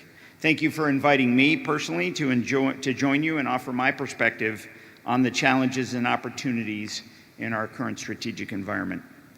You know, the global strategic environment is shifting rapidly, as you know, driven by competing national interests, technological advancements, and transnational threats. These dynamics have profound implications for maritime security and require adaptive responses from all of us in this room. Today, I will discuss how these changes impact our collective security, the role of shared values and international law, and how technology and cooperation, the theme of this symposium, can help us safeguard stability at sea. The dynamic Indo-Pacific region we share is home to 50% of the world's population, 60% of the global GDP, 7 of the world's 10 largest militaries. It has the world's busiest trade routes, with 60% of global maritime commerce passing through its waters. And it's home to many of the most consequential challenges to our security, freedom, and well-being. Those include some asserting territorial claims contrary to international law, backed up by military posturing that raises the risk of miscalculation. We also continue to see illegal activities by non-state actors, such as piracy, illegal fishing, arms smuggling, and human trafficking. Those activities challenge maritime governance and security and require multinational responses. You know, our challenges also extend to cyberspace. Increasingly, naval operations are vulnerable to cyber attacks, which could target maritime infrastructure, navigation systems, and supply chains. And competition over increasingly scarce resources, particularly in fisheries and energy, contribute to the geopolitical tensions. These challenges do not recognize national boundaries, which means no single navy can address them alone. Our response must be collective, strategic, and rooted in shared values. The United States Navy is privileged to be a friend, partner, or ally to nearly every nation represented here today. That is partly because the United States Navy's 250th year of service, which is in 2025. In it, we've sailed the world's oceans and the Indo-Pacific, and we've built lasting relationships based on those shared values. In that context, the U.S. Pacific Fleet remains honored to be a reliable military partner across Southeast Asia and the Indo-Pacific. We're making progress together in some key areas. The U.S. Pacific Fleet continues to work with our allies and partners to support freedom of navigation and international law. These series of multilateral maritime cooperation activities in the Philippines are one example of that. The United States Navy conducted one recently as 5 February with Australia, Japan, and the Philippines, demonstrating a collective commitment to strengthen cooperation in upholding vital maritime rights while providing assurance to those allies and partners. The Pacific Fleet also continues our Oceania Maritime Security Initiative in both the North and the South Pacific, where host nation authorities embark on our ships as we patrol their EEZs for legal activity. We work together to improve our humanitarian assistance and disaster relief response capabilities through our annual Pacific Partnership Mission and through our scenarios embedded into our multilateral exercises. Not only that, our ships frequently stop what they are doing to help countries in need of disaster assistance, as mentioned earlier this morning. We saw this with the American Amphibious Readiness Group response to the volcanic eruptions in Papua New Guinea in 2023. The eruption occurred as we were wrapping up Talisman Sabre in Australia, and we canceled the port visits for America in Green Bay and New Orleans and their thousands of sailors and Marines and rushed them to respond, as we frequently do the same elsewhere, along with our teammates here on this stage, because it's the right thing to do. The enduring success of the Malacca Strait Patrols is another great example of what can be done when regional partners work together. Based on our frequent presence in and around the Strait of Malacca, the U.S. Pacific Fleet, along with allies and partners who patrol there, demonstrate our commitment to keeping it free and open and safe for all. To that end, we continue to help our partners improve their maritime domain awareness capabilities through various initiatives and exercises. Those include CCAT, in which we join our ASEAN members and others annually, and using our maritime patrol aircraft and other overhead assets to share information. In addition to maritime security patrols, HADR operations, and maritime domain awareness efforts, the U.S. Pacific Fleet works with you to advance multilateral exercises. In the past year, we've expanded our engagements with Southeast Asian nations through numerous successful operations, exercises, and humanitarian initiatives. During those, we emphasize engagement, education, and integrated training. For example, last July, we were fortunate to have 6 ASEAN member states join us in Hawaii for RIMPAC. In September, we participated in Super Garuda Shield, which involved over 22 nations, 4 ASEAN members, and 5,500 combined forces. We help local Indonesian communities with projects such as road construction. And we do similar community service when we exercise in other countries because it's the right thing to do. And our cooperation afloat and readiness training, or CARAT as you all know, that series continues to grow in scope and scale. During CARAT, participating countries conduct integrated multi-domain operations and share skills and tactics while strengthening our common bonds. And we're committed to strengthening those bonds. 2024 was the 30th year of the CARAT exercise series. Countries that hosted CARAT last year included Brunei and Indonesia, Malaysia, the Philippines, and Thailand, just to name a few. Though these various efforts are significant and demonstrative of the critical role the Indo-Pacific navies play in maintaining regional stability, moving forward as threats evolve, we must also evolve. We must continue to deepen our cooperation, both operationally and technologically. That cooperation starts by continuing to enhance maritime domain awareness, which improves our shared knowledge base. Investing in satellite surveillance, AI-driven analytics, and unmanned systems will improve our collective ability to monitor and respond to security threats. Collaborative efforts such as the Indo-Pacific Maritime Domain Initiative can help improve real-time information sharing across borders and improve our decision cycle. As naval operations and port infrastructure becomes more digitized, we must also prioritize cyber resiliency by enhancing defense capabilities and intelligence sharing. Effective regional cybersecurity training for naval personnel will help counter cyber threats to maritime security.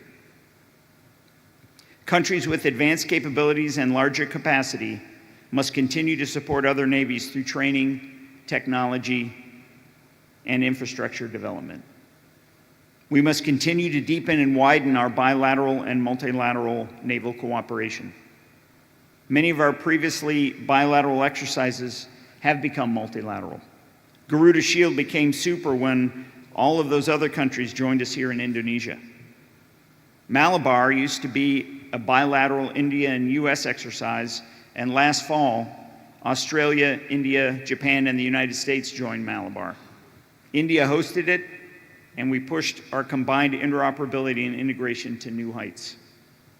Also in 2024, Australia joined Japan and the United States for the first time in Keen Edge. Finally, Talisman Sabre was previously bilateral with Australia and the United States and has evolved, and in 2023, 13 countries went to Australia to participate in the largest Talisman Sabre exercise ever. Our momentum continues this year. 2025 will see the largest ever Talisman Sabre, with 19 countries invited to participate to expand operationally and technically. Now we're here for the multilateral naval exercise Komodo, and this year's theme, Maritime Partnership for Peace and Stability. And we're excited to be here. It's what the U.S. Pacific Fleet does every day, working with our maritime partners for peace and stability. The Pacific Fleet training events will continue to be broad across the joint force, linked with our allies and partners, and open to new participants. In addition to Komodo, we look forward to many more future opportunities for ASEAN member states, like-minded allies and partners, and the U.S. forces to operate and train side by side with all. You know, we do not do these things, however, just to do them. Our activities with ASEAN members and like-minded partners are done to build the readiness of our military forces, our interoperability, and our ability to work together to execute our missions. They defend good order at sea, defend our shared values, and build deterrence and strengthen the free and open Indo-Pacific. Our commercial and intellectual vitality, and even our own livelihoods, depend on an Indo-Pacific based on international law and freedom of the seas, the skies, space, and cyberspace. The interconnectedness has maintained relative peace over the last 80 years, and maintaining that peace requires strong and combat-ready naval forces to maintain a credible deterrence. The U.S. Pacific Fleet is one part of that deterrent force. I'm proud of what the U.S. Pacific Fleet and our joint force can generate, and our ability to synchronize in all domains and do all of that with our allies and partners. We do so with unity of purpose and a powerful and resolute force. As I speak to you today, the Pacific Fleet is operating throughout the entire Indo-Pacific, and we will continue to provide constant, credible, and capable combat power throughout the Pacific in an effort to maintain pace and continue to build and hone our warfighting edge. We'll innovate and field new capabilities. We will ensure regional stability through persistent naval presence, and if directed, we'll certainly be ready to respond and defeat any adversary if required. You know, the other part of that strong deterrence is our allies and partners, and those partnerships that are so strong. Together, we advance a shared vision for an Indo-Pacific where all countries, regardless of size or strength, are secure in their sovereignty, and one where all countries enjoy unfettered access to the global commons in accordance with international law. This shared belief underpins our strong network of professional militaries throughout the Indo-Pacific and benefits everyone here at IMSS.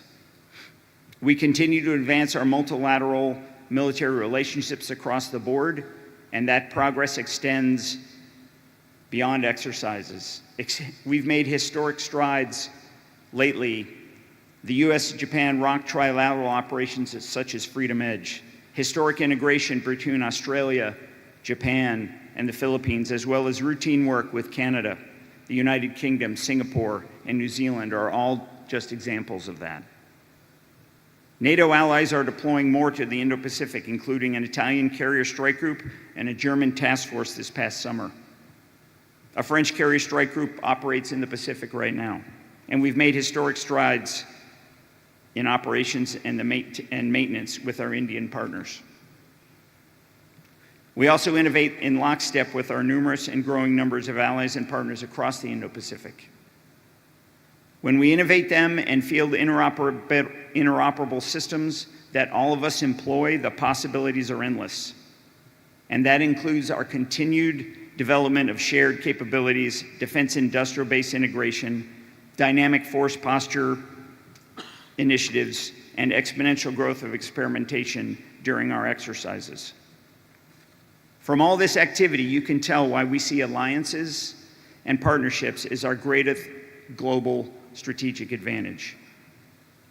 Our combined capabilities and linkages with like-minded nations dwarf those of any adversary. We will continue to strengthen that advantage every day and in every domain. That's because the ability to innovate and integrate in a combined team will be decisive in prevailing over our collective maritime security challenges, which are real. Please apologize. You have 5 minutes remaining time, sir. Thank you. Thank you. As demonstrated by our high level of engagement with Southeast Asian nations and the U.S. Pacific Fleet's frequent presence here, we appreciate the ASEAN region's key role as an economic powerhouse in the Indo-Pacific. There's so much more all of us can do together as countries dedicated to stability and prosperity to work towards a peaceful and prosperous Indo-Pacific. Towards that end, we remain committed to the modernization of regional defense forces and deepening interoperability across various capabilities. We appreciate Southeast Asian nations' efforts to strengthen your defense forces, safeguard your rights and interests, and uphold international law. We welcome your sovereign development of maritime resources and infrastructure in accordance with that law. We encourage ASEAN members to continue to uphold that law and call out unlawful maritime claims. At this critical juncture, the U.S. Pacific Fleet stands with you to deter aggression and defend security, sovereignty, and our collective ways of life. Our peace and prosperity are worth it. A safe and stable and secure global strategic environment is worth it. Our free and open Indo-Pacific is worth it. Then, now, and always. I appreciate your time today and the opportunity to be here with such esteemed colleagues. Thank you very much. Thank you very much for your very insightful presentation. Yes, I do really agree, ladies and gentlemen. We do really agree that global strategic development has reshaping maritime security, competition over resources, fisheries, energy, fuels, geopolitical tension, and not even single navy can address these challenges alone. So that's why international cooperation is more crucial than ever. That's what I can get from your presentation. What do you think, Captain? Yes, of course. Of course, I agree with it. Ladies and gentlemen, we have had an explanation from our keynote speakers. It seems that the concept of this session is more about the issue of maritime security, the challenges to overcome, as well as some strategy to deal with, and the use of the technology also to deal with the maritime security issue. Yes, and since we have been seeing all the presentation from our speakers in this session, ladies and gentlemen, so now it's time for us to open the Q&A session. So the mechanism for the Q&A session are as follows. Everyone who asks a question must state their name and the unit or institution to which they are affiliated, including our online participants, please. And participants can ask questions directly to the resource speakers or resource persons, or indirectly by asking questions through online platform. And last but not least, each participant is limited to asking one question only using two-tier approach. So now let us start by having the first question. Yes, please. Yes. Would you like to state your name? Yes, thank you. My name is Siswanto Rusdi. I'm director of the National Maritime Institute, Namarin, an independent maritime think tank in Jakarta. I would like to address my question to Excuse me, sir, once again, your name, please? Siswanto Rusdi. Okay, Bapak Siswanto. I would like to ask Pak Arif Hafasugroseno.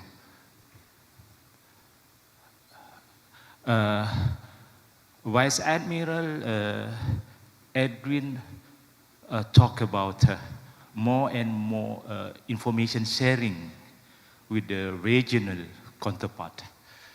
But I'm not forget, we are still out of recap. Meanwhile, we are a member of or partner of IFC in Singapore. So how do you see this issue? We are a founding member of RECAP actually, but we're still out of the club. Thank you. Yes, His Excellency. Do you mind to please directly giving a comment about the question from Bapak Siswanto?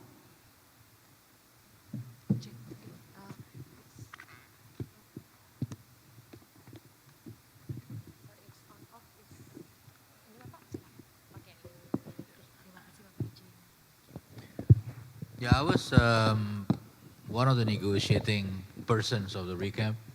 It was not an easy negotiations.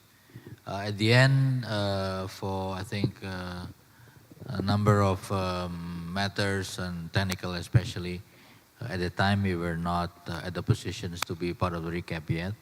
But we offer ways and means to cooperate.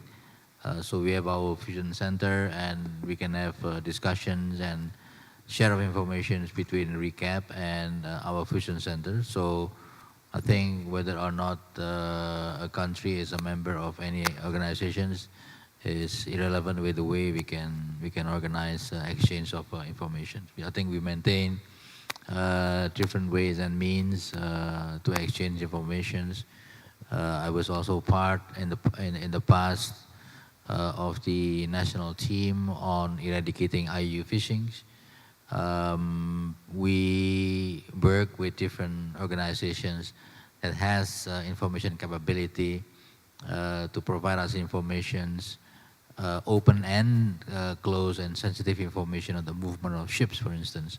And we managed to conduct multiple operations, our navies, our Coast Guard, Pakamla, successfully. So I think the key element in exchange of information is not necessarily being part of an organization as such, but more on how we organize ourselves at the technical level, on how we do it for a specific target, for a specific strategy, for instance, and then we will be able to provide real, tangible results, in that particular operations. Thank you. Thank you very much for your answer. Yes, really great. So this is not only about being part of one organization, but how we create and collaborate in doing the strategic. Maybe we can go directly to the second question, ladies and gentlemen, as we still have time for the session. Please raise your hand. Maybe we can also check to online participants if there is any questions. Okay, it's already popped up on the screen here. So the name is LCDR Salustian from the 2nd Fleet Command, Indonesian Navy. And the questions is to Admiral Hammond from Australia.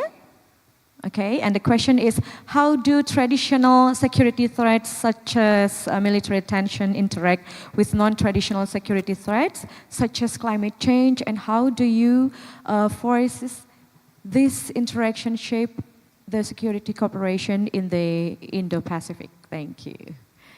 Terima kasih. This is questions from Lieutenant Commander Sulis Yustani, 2nd Fleet Command, Indonesian Navy.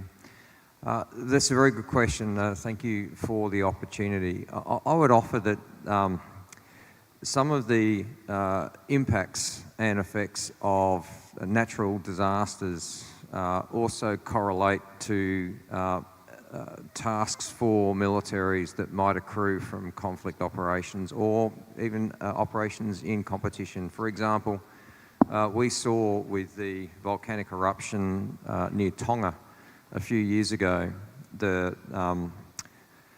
damage to the seabed cable, the one cable that connected Tonga to the outside world, was severed as a result of that eruption. And Tonga was effectively cut off from the outside world. It was a huge challenge to restore communications to the island nation of Tonga.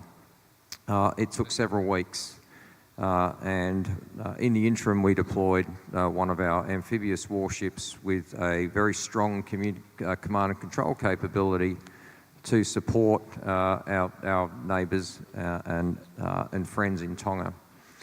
And I think that's one example of how a disaster relief activity reveals the impact of a national security threat that is playing out here in the Indo-Pacific and in Western Europe right now. Seabed cables, the infrastructure that connects us all to the Internet of Things, the international financial system, are critical to our way of life. And when they are disrupted, either by accident or deliberately, it affects us all.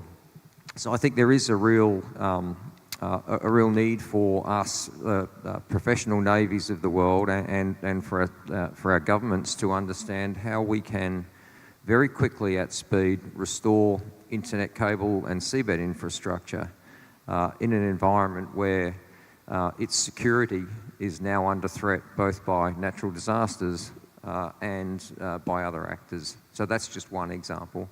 But I think it all comes back to me to that economic dependency on the sea. For all coastal states, all island nations, all trading nations, that infrastructure that connects us, be it the free lanes or the sea lanes that we depend upon, or the seabed infrastructure, in peacetime and in conflict, the navies of the world have an obligation in that separation. I know that we learned a lot from that natural disaster in Tonga, as we do from all natural disasters. But for me, it brings in sharp relief the importance of all of us to work together to ensure those cables remain intact, to ensure that those sea lanes remain free and open, so that we continue to advance the prosperity of humanity the way we have done over the last 8 decades. Thank you. Thank you very much. Wow, thank you very much. Can we give a big round of applause for such an opinion that coming from Australia? So maybe we could open another question since we still have time, ladies and gentlemen. Question from our right side. We already got Pak Siswanto. Maybe in the middle, all the participants, please. And please introduce yourself. Okay. Please raise your hand. All right, we got one question. Thank you very much. I'm Rear Admiral Dato Rusman from Indonesian Naval Academy, Governor of Indonesian Naval Academy.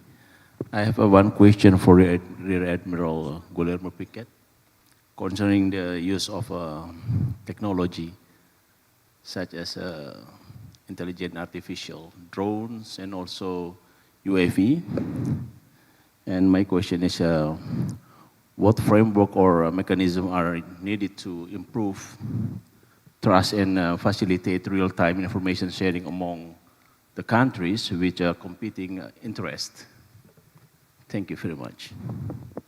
Yes, so now we're talking about another technology. So please, Mr. Jilem Pajer. You got the question, or maybe we need to repeat once again? Mic's on, please. Would you please read back the question? Okay, my question is, what is a framework or mechanism are needed to improve the trust and facilitate real-time information sharing among countries that we know with this, all the countries in the regions has their own interest. Yeah, my understanding, we talk about the information fusion centers. There is several of them, maybe starting or initiating, and some of them are already old. And so I think one of the initiatives could be to raise some information fusion center and then try to connect them. I don't see any major issue of cooperation between those centers as they are dealing with maritime security. For instance, in French Polynesia, we build our own fusion center. We're connecting it to other Southern Pacific fusion center. We're also connected to the IFC in Peru, to the IFC in Singapore, working also with RECAP Fusion Center. We have some also connection in IFC in India, for instance. So I think information fusion center initiatives that bring together some of the original countries is a good start.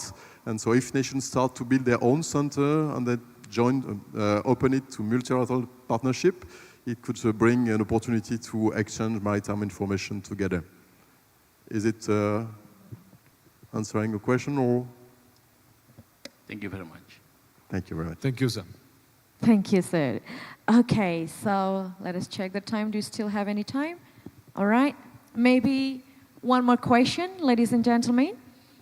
Okay, then we have over there at the back, please. Good afternoon. Thank you for the opportunity for me to have an end-to-end question. I'm a Captain Lukman Haris. My position as Senior Officer for Exercise in the Navy HQ. And I have one question for Admiral Stephen Thomas Kohler, Commander of the U.S. Pacific Fleet. In light of the complexities of maritime security challenge in the Indo-Pacific region, how do you envision the evolving role of multinational exercises like RIMPAC, Super Garuda Shield, and Cooperation Readiness at Sea or CARAT in strengthening not only operational interoperability among participating nations, but also fostering a collective regional approach to address shared security concerns? Thank you. Please, sir. Well, first of all, thank you for the question. I don't want to say you answered it, but you give me all the answers there. I mean, the bottom line is all of these abilities for navies to operate together enable us to be better at all levels of naval needs, and that's from humanitarian assistance all the way through conflict. And if we have that ability to operate together, we have the ability to then build response for humanitarian crisis and the needs of our people and anybody else that's in need. And we have the ability to provide and then enable the deterrent factor that a group that operates together can do. And I think that's the reasoning behind all of these exercises, to raise our capabilities, to enable us to operate together when needed and when the opportunity arises. And all of those things then provide us the capabilities to have a better naval service when we operate together. And that's for all countries, and I find them so important on all of the exercises that you mentioned, if that answers your question. Thank you, sir. We still have one question for you, sir. I think the online member is quite interested with this event. This is from the Salva Kumar, Indian Navy. He is the student of the Command Staff College of Indonesian Navy, Sesqual. And the question is, okay, how do you assess the security implication of the recent use of the Starlink by illegal activities groups at sea, and what measures can be taken to mitigate potential threat? I think this is quite to the point of the question. This is a very, very good question. You know, the information environment writ large is becoming more and more transparent, which is indicative of his question. And the opportunity that presents us is, which gets a little to the interoperability thing, is that our information understanding as navies, and the ability to respond to anything has to be sound. I don't think we can measure this specifically in Starlink and that these groups at sea have access to it. There is access to information writ large that is growing, and I think we're going to see a level of transparency in the future by anyone and everyone, which is exactly, I think, gets to the root of his question. The ability for us to be able to operate and have a strong understanding of the maritime environment, domain awareness across different navies, and most efficiently respond is the way that we will, combat this. And the maritime, as we mentioned, the scope and scale of it is so large that we have to be able to have information advantage in our own sense, so we can respond to these threats most efficiently and most effectively, so that we can compete with that. Because the information environment is not going to get less clear for our adversary. And so we have to be more interactive, more interoperable, and so we can respond better. Well, thank you very much for your answer. And yes, so happily that we still have 15 minutes for the discussion, ladies and gentlemen. So I guess we can still open the question from the participants. If anyone would like to ask, please. Any? Okay, we have over there at our left side or your right side, please. Thank you very much. I'm Commodore Ginting from Indonesian Navy. My question is for Admiral Stephen. So, thank you for your presentation. As we know that from the news, we understand the Trump administration is not interested in the Southeast Asian region. While in terms of balancing of power, this region also still need the U.S. presence. As a U.S. fleet command in this region, what is your recommendation to the Trump administration, or at least what is your thought about Trump interested in this region? Thank you, sir. I think I understand your question. It was what is my opinion of the of our administration's look into the region? Well, first of all, as a naval officer, as you know, I operate as it relates to my Navy tasks, right? What I would tell you most recently, which reading the same press releases and things that you've met, is there's been some very strong engagement here as the administration has started. And so I think we're going to continue to see some strong look if those are indicative. And I look forward to continuing to work together as navies across those things that we can do and interoperate together. All right, wow. Okay, thank you very much for your opinion about that question, sir. Okay, so, well, we still have another 5 minutes, ladies and gentlemen, but we will use these last 5 minutes to hear like closing remarks from each of the speakers, that also we will close the session for these presentations, Captain. Okay. That's right. Maybe we can start from our... Yes, would you like to please, His Excellency, the closing remarks? Listening to all the Admirals' remarks and questions from the audience, as well as questions from the Zoom, the audience online, I think I can only see that there is a very strong willingness and spirit to cooperate, to work together among the navies, particularly in our area, in Indo-Pacific area. Of course, we welcome the French Navy, who also have operation here in the Indo-Pacific area. I think it's very clear from the discussions and also coming directly from the Chief of Navies here in the regions that to be able to do such cooperations, we all need to have the same book, which is the International Law of the Sea. And based on this rule, based on the international law, I think we can establish many different kinds of cooperations, many different types of engagements. And Admiral Erwin, Vice Kasal, also mentioned there are a number of possible cooperations. Same likewise with Australia, France, and the US. So that I think based on the existing legal framework, based on the existing exercises like this one, I believe we can do more.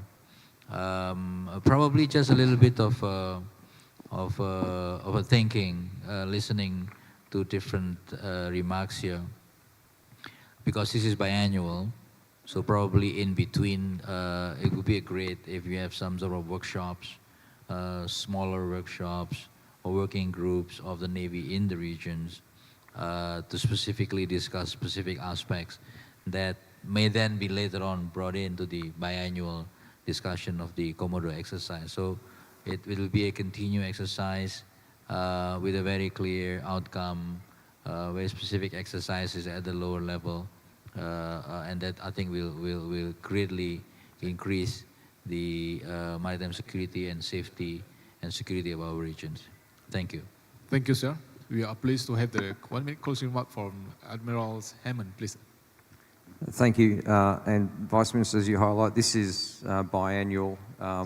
There is a global network of sea power and maritime security symposiums.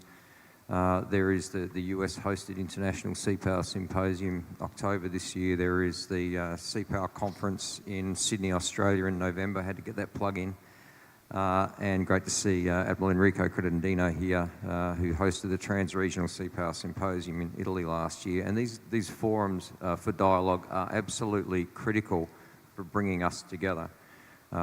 We are interconnected in a way that the globe has never seen before. So we must consciously connect as a peer group of Chiefs of Navy and naval delegations. Ultimately, global security and national security is enabled by economic security. And in our time, our world is defined by maritime security. We are trading nations, every one of us. We derive that economic well-being and national security dividend from free and open access to the sea. So conferences like this, and like the others I just mentioned, are great opportunities for us to speak openly, honestly and transparently about reinforcing the world order that underpins that global security piece. So again, I congratulate the tnial and Indonesia for hosting this very important conversation and giving me another opportunity to learn from my colleagues. Thank you very much. Terima kasih. Thank you. Terima kasih. Yes, and surely now we would like to please Rear Admiral Jalesvevajayamahe. Time's yours. Yes, thank you very much for having this wonderful opportunity. And I think your presentation were echoing each other today. And what I take away from this discussion is maybe the importance of this kind of forum to share together, the importance of cooperation, and maybe the goodwill of all the people present here to share and to go ahead. Second takeaway would be that maybe the traditional threats and the new threats are quite entangled, and they can become sometimes hybrid also. And so as we identify them, we can also better work together to deal less. And maybe to conclude, France is committed to the maritime security in this region with allies and like-minded partners, and we are very happy and proud to be here today. Thank you very much. Thank you. Thank you, Admiral Baze. Now it's time for Admiral Erwin to give a 1 minute closing remarks. Thank you, our moderators. Perhaps I would like to just emphasize what I have said in my presentation, particularly in the conclusion that the Indonesian Navy is kindly asking all of us to keep doing what we have been doing so far. Let's just work together, move forward together, pooling our strengths, expertise, and resources to create a safer and more secure maritime environment for all. Because this is what we do best. so far. So we can test, evaluate, assess, and therefore we will be able to refine the effectiveness and make our cooperation and collaboration even better from time to time. Thank you. Thank you. Thank you very much, Vice Admiral Erwin. And now, of course, we would like to hear also the closing statement from Admiral Stephen, please. Well, thank you. Thank you all very much, and what an honor it is to serve up here on this panel with these colleagues, and to be able to talk to all of you, both here and then in the previous days and the days to come. So thank you very much to Indonesia for putting this symposium together and having the opportunity to come. I think we've all talked about the things that ring true for all of us. It's about shared values. It's about international law, maritime and ultimate security for our countries. And I think the ability for us to work together as navies to generate that peace and prosperity, which comes from all of those things, I think is one, our challenge, but more importantly, it's our opportunity. And I'm just fired up to be here and fired up to work with everybody as we continue to work on those challenges. So thanks very much. Well, let us give a big round of applause to all of the speakers, ladies and gentlemen, who are all agreed that we need to work together. We need to keep this good work together. So in this first session, Captain, we have talk, sharing, discussing about current issues, challenges, and how to cooperate, working together. Working together is always powerfully to face the challenges as well. Yes, this is quite interesting, but we have to end this session. Yes, of course. So, ladies and gentlemen, this is going to be the end of the first session. Thank you very much to all of the speakers for your very insightful sharing this morning. And thank you very much for all the participants. Now we're back to MC. Thank you, moderators, and all the guest speakers. Thank now you, Ms. kindly Ida, be seated. And thank you, Captain Henry Manputra.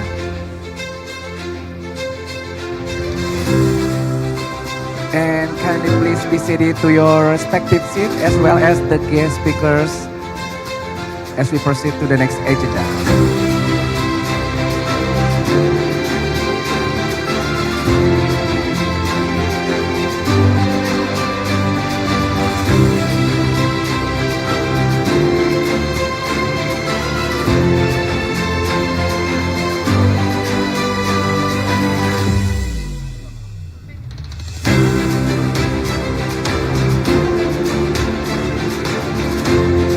Okay, for the next agenda, take the photo session first.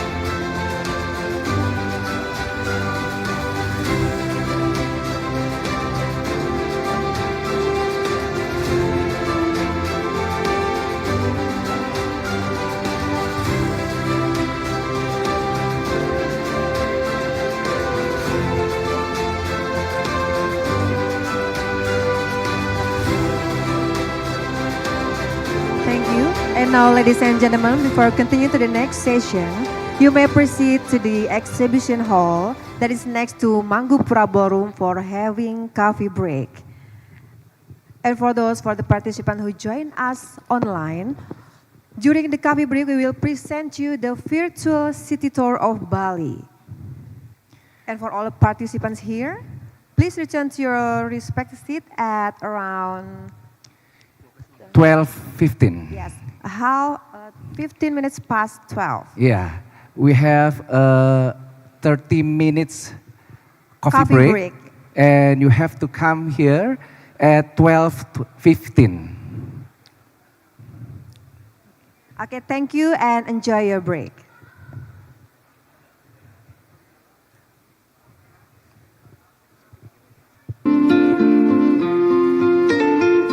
Once again, we would like to invite all of the participants here to proceed to the exhibition hall that is next to Mangunpura Ballroom for having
The 6th IMSS 2025. The ocean serves as the vital core of our planet. It carries over 80% of global trade, connects nations, and supports millions of livelihoods. But behind the vast expanse of water lies a world of challenges threatening its stability and security. From piracy and smuggling to climate change and overfishing, the threats to our maritime world are growing. These challenges disrupt trade, harm precious resources, and call for urgent solutions. Let's acknowledge that no single nation can effectively address these challenges. Cooperation and innovation are the keys to making a real difference. The 6th International Maritime Security Symposium 2025 comes in the beautiful setting of Nusa Dua, Bali. This year's theme is Addressing Maritime Security Challenges Through Cooperation and Technology. It's all about bringing people together to share ideas, find solutions, and work towards a safer, more secure maritime world. IMSS has a proud history of fostering collaboration and progress. It all started back in 2013 in Jakarta. Since then, Jakarta hosted the 2nd IMSS in 2015. The 3rd IMSS in 2017 brought us to Bali. The 4th IMSS returned to Jakarta in 2021. The 5th IMSS in 2023 took place in Makassar. Now we're gearing up for the 6th IMSS in 2025 with fresh energy and focus on today's most pressing challenges. As the world's largest archipelagic nation, Indonesia plays a crucial role in regional stability. The Indonesian Navy and the Maritime Security Agency are leading the way in promoting collaboration and strengthening maritime security. IMSS is their platform to unite voices and make a lasting impact. This isn't just a conference, it's a chance to share experiences, learn from each other, and build partnerships that will shape the future. With experts and practitioners from around the globe, IMSS 2025 will inspire practical solutions for a safer and more secure maritime world. Together, we can overcome challenges and keep the seas a place of peace and opportunity for generations to come. IMSS 2025. Let's work together for the future of our oceans.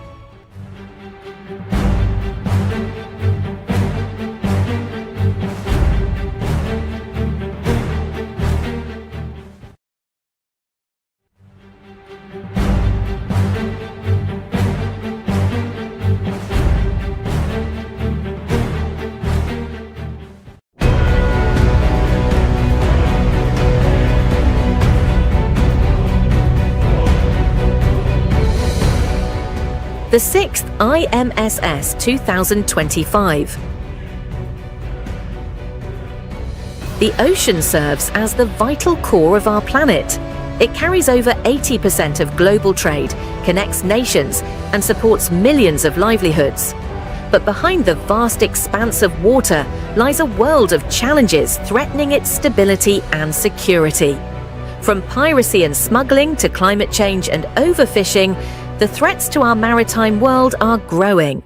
These challenges disrupt trade, harm precious resources, and call for urgent solutions. Let's acknowledge that no single nation can effectively address these challenges. Cooperation and innovation are the keys to making a real difference. The 6th International Maritime Security Symposium 2025 comes in the beautiful setting of Nusa Dua, Bali. This year's theme is Addressing Maritime Security Challenges Through Cooperation and Technology. It's all about bringing people together to share ideas, find solutions, and work towards a safer, more secure maritime world. IMSS has a proud history of fostering collaboration and progress. It all started back in 2013 in Jakarta. Since then, Jakarta hosted the 2nd IMSS in 2015. The third IMSS in 2017 brought us to Bali.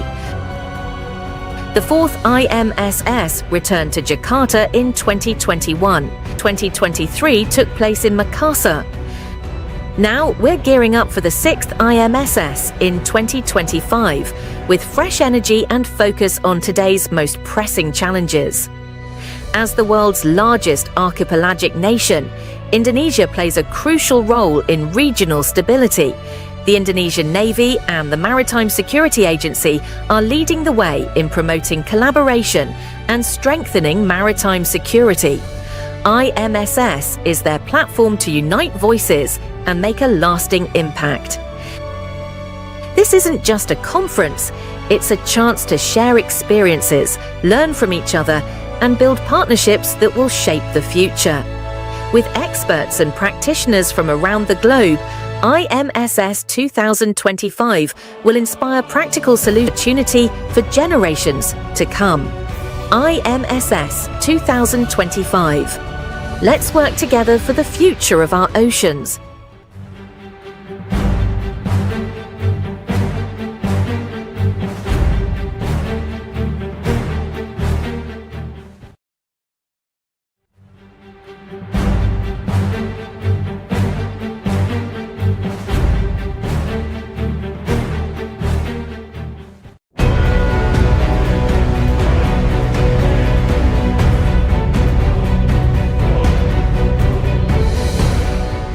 The sixth IMSS 2025. The ocean serves as the vital core of our planet. It carries over 80% of global trade, connects nations, and supports millions of livelihoods. But behind the vast expanse of water lies a world of challenges threatening its stability and security. From piracy and smuggling to climate change and overfishing, the threats to our maritime world are growing. These challenges disrupt trade, harm precious resources, and call for urgent solutions. Let's acknowledge that no single nation can effectively address these challenges. Cooperation and innovation are the keys to making a real difference. The 6th International Maritime Security Symposium 2025 comes in the beautiful setting of Nusa Dua, Bali. This year's theme is Addressing Maritime Security Challenges Through Cooperation and Technology. It's all about bringing people together to share ideas, find solutions, and work towards a safer, more secure maritime world. IMSS has a proud history of fostering collaboration and progress. It all started back in 2013 in Jakarta. Since then, Jakarta hosted the second IMSS in 2015. The third IMSS in 2017 brought us to Bali. The fourth IMSS returned to Jakarta in 2021. The fifth IMSS in 2023 took place in Makassar. Now we're gearing up for the sixth IMSS in 2025 with fresh energy and focus on today's most pressing challenges. As the world's largest archipelagic nation, Indonesia plays a crucial role in regional stability. The Indonesian Navy and the Maritime Security Agency are leading the way in promoting collaboration and strengthening maritime security. IMSS is their platform to unite voices and make a lasting impact. This isn't just a conference, it's a chance to share experiences, learn from each other, and build partnerships that will shape the future. With experts and practitioners from around the globe, IMSS 2025 will inspire practical solutions for a safer and more secure maritime world. Together, we can overcome challenges and keep the seas a place of peace and opportunity for generations to come. IMSS 2025. Let's work together for the future of our oceans.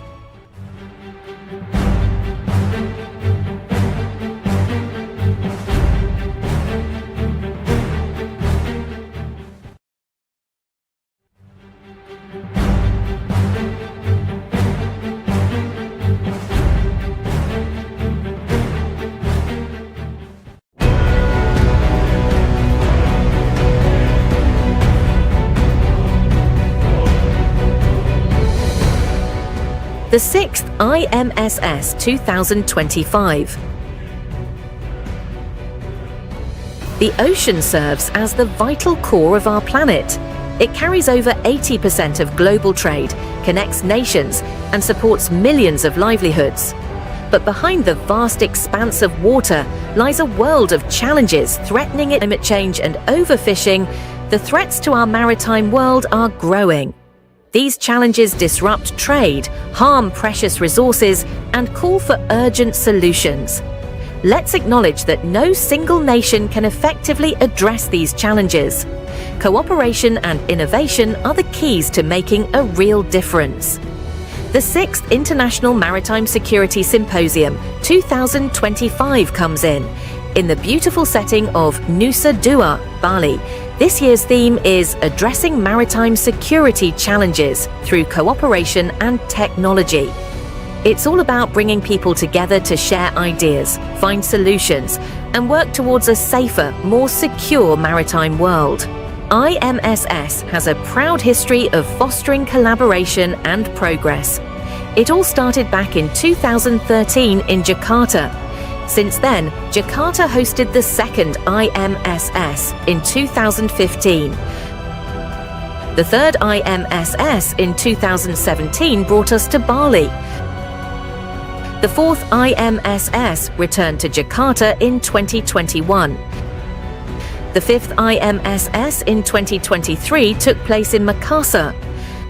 Now we're gearing up for the 6th IMSS in 2025 with fresh energy and focus on today's most pressing challenges.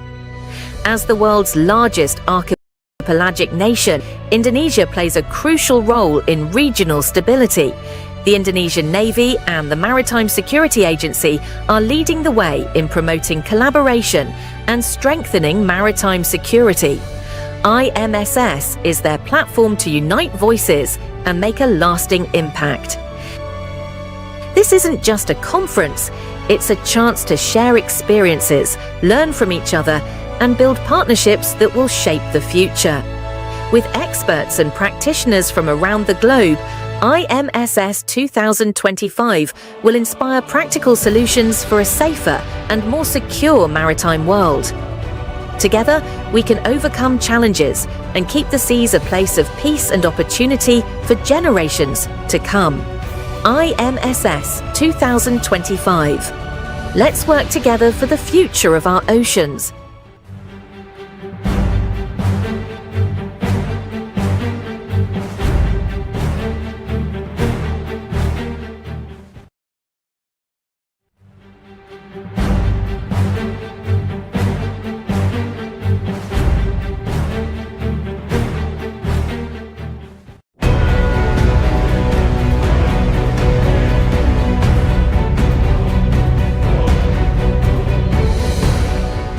The 6th IMSS 2025. The ocean serves as the vital core of our planet. It carries over 80% of global trade, connects nations, and supports millions of livelihoods. But behind the vast expanse of water lies a world of challenges threatening its stability and security. From piracy and smuggling to climate change and overfishing, the threats to our maritime world are growing. These challenges disrupt trade, harm precious resources, and call for urgent solutions. Let's acknowledge that no single nation can effectively address these challenges. Cooperation and innovation are the keys to making a real difference. The 6th International Maritime Security Symposium 2025 comes in the beautiful setting of Nusa Dua, Bali. This year's theme is Addressing Maritime Security Challenges Through Cooperation and Technology. It's all about bringing people together to share ideas, find solutions, and work towards a safer, more secure maritime world. IMSS has a proud history of fostering collaboration and progress. It all started back in 2013 in Jakarta. Since then, Jakarta hosted the 2nd IMSS in 2015. The 3rd IMSS in 2017 brought us to Bali. The fourth IMSS returned to Jakarta in 2021. The fifth IMSS in 2023 took place in Makassar. Now we're gearing up for the sixth IMSS in 2025 with fresh energy and focus on today's most pressing challenges. As the world's largest archipelagic nation, Indonesia plays a crucial role in regional stability. The Indonesian Navy and the Maritime Security Agency are leading the way in promoting collaboration and strengthening maritime security. IMSS is their platform to unite voices and make a lasting impact. This isn't just a conference, it's a chance to share experiences, learn from each other, and build partnerships that will shape the future. With experts and practitioners from around the globe, IMSS 2025 will inspire practical solutions for a safer and more secure maritime world. Together, we can overcome challenges and keep the seas a place of peace and opportunity for generations to come. IMSS 2025. Let's work together for the future of our oceans.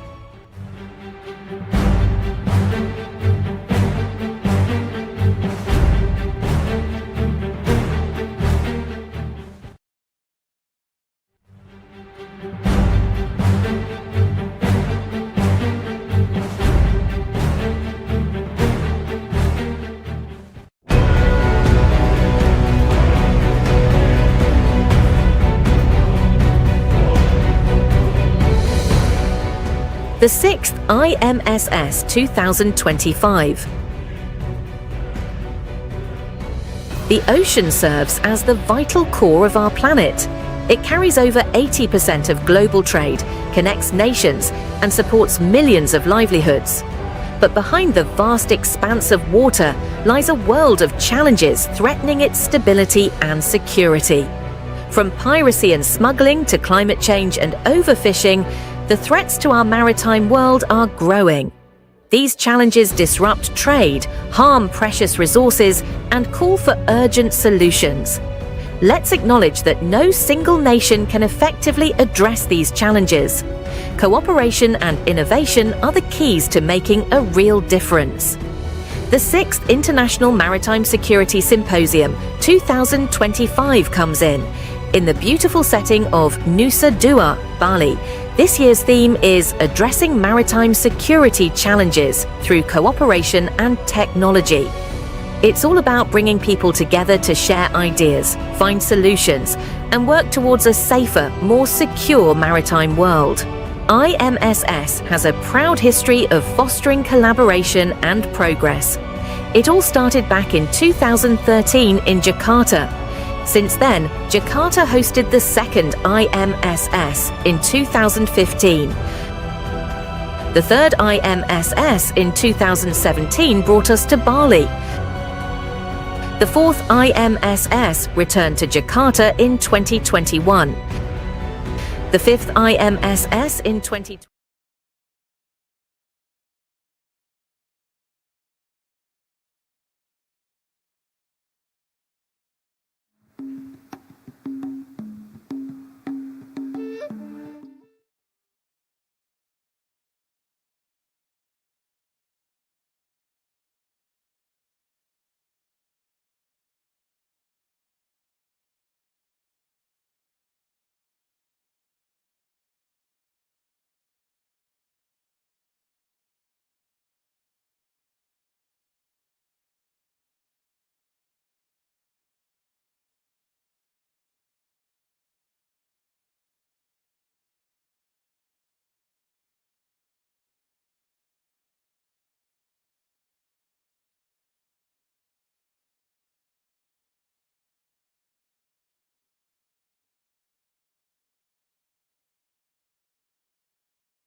Putra coming to the stage to commence the second session, please.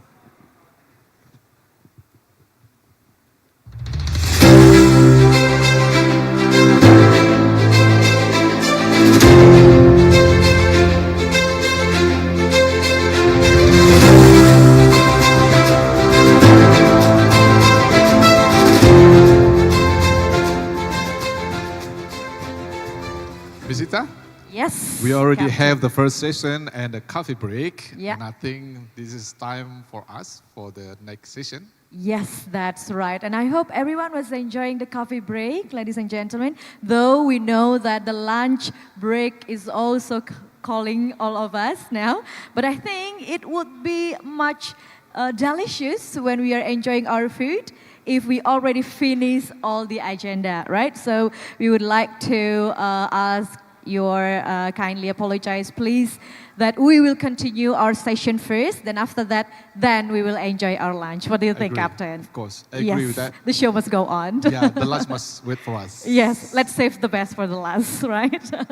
Okay, so ladies and gentlemen, without any further ado, let us continue our second sessions of the day. But before that, to kick off our spirit at this afternoon, may we have your big round of applause, please?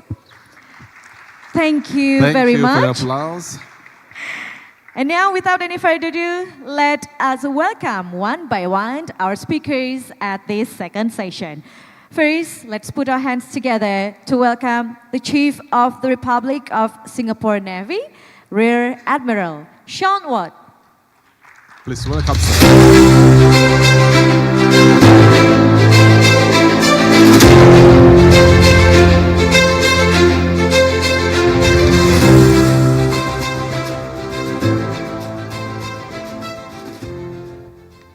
Secondly, ladies and gentlemen, let's give a big round of applause to welcome Executive Secretary of Indonesian Coast Guard, Rear Admiral Dr. Samuel Koas. Please welcome forward.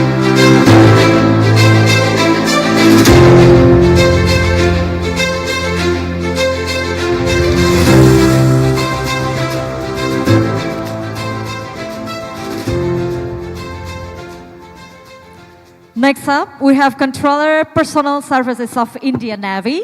Please welcome on the stage, Vice Admiral Vinod McCartney.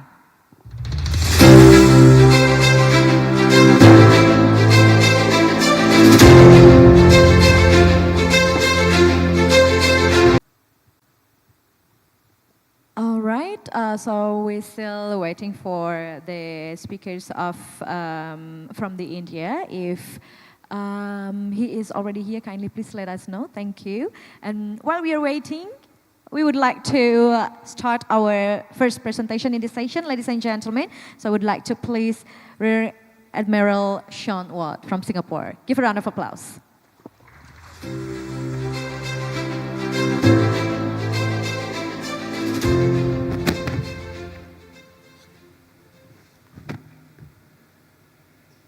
Navy Chiefs, Director Generals, Senior and Flag Officers, distinguished guests, ladies and gentlemen, Selamat Siang. I will first like to express my gratitude to my friend Bapak Kasau, Admiral Muhammad Ali, for the warm hospitality, and to also commend the tnial on the professional organization of the 5th Multilateral Naval Exercise Komodo, or MNEC, thus far. Thank you for the kind invitation to speak again at the International Maritime Security Symposium. This year, I'm honored to share my thoughts on the theme of naval cooperation through education, training, and personnel exchanges. The topic of naval cooperation is becoming increasingly relevant in light of recent developments in maritime security. This is especially the case for ASEAN states, as many of us share a special connection to the sea.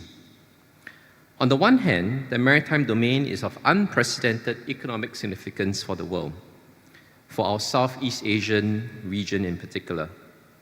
In the past 15 years, the percentage of global trade that is seaborne has jumped from 60% to over 80%. Developing economies in Asia alone account for half of global seaborne exports. Many countries in Asia also depend on the ocean's resources for food and energy security. On the other hand, as many of my esteemed colleagues have already mentioned, challenges to maritime security are on the rise. Incidents of piracy and sea robbery, while on a steady decline, have become more violent. Meanwhile, illegal, unreported, and unregulated fishing continues to pose a significant transnational threat, both to the livelihoods of millions of fishermen from various countries and to the maritime environment. Naval cooperation in this maritime ASEAN region is therefore essential to address our collective and varied maritime challenges. And I would argue that education, training, and personnel exchanges are key pillars of naval cooperation, particularly effective in building trust and mutual understanding. Allow me to briefly share the Singapore Navy's contributions in these areas. Over the years, our regional navies have implemented dedicated programs for enhancing the quantity and quality of personnel exchanges. For instance, at the junior levels, the ASEAN Navy Young Officers Interaction Program, or ANYOI, brings together lieutenants or captains from each ASEAN member state annually. The program allows young officers to gain insights into the structures and perspectives of regional navies through visits to naval bases, lectures, and most importantly, interacting with like-minded peers. The program is a valuable chance for our ASEAN navies to build the foundations for future collaboration by forging friendships and trust between our officers from an early stage. Thus, I'd like to thank the Vietnam People's Navy for hosting the first ANYOI in 2012, and for the tnial and the Philippine Navy for hosting the two most recent editions. Beyond interaction programs ashore, I'm sure the navies present here today are familiar with personnel exchanges at sea. Through having sea riders with our deployed ships, we increase avenues for exposure to how various navies approach training and operations at sea. The RSN has found such programs to be invaluable for learning more about each other, forming friendships, and establishing common visions for maritime security. We are keen to do our part as well. In May 2025, and that's in a few months, the Singapore Navy is excited to launch the inaugural edition of the International Maritime Security Conference Future Leaders Program.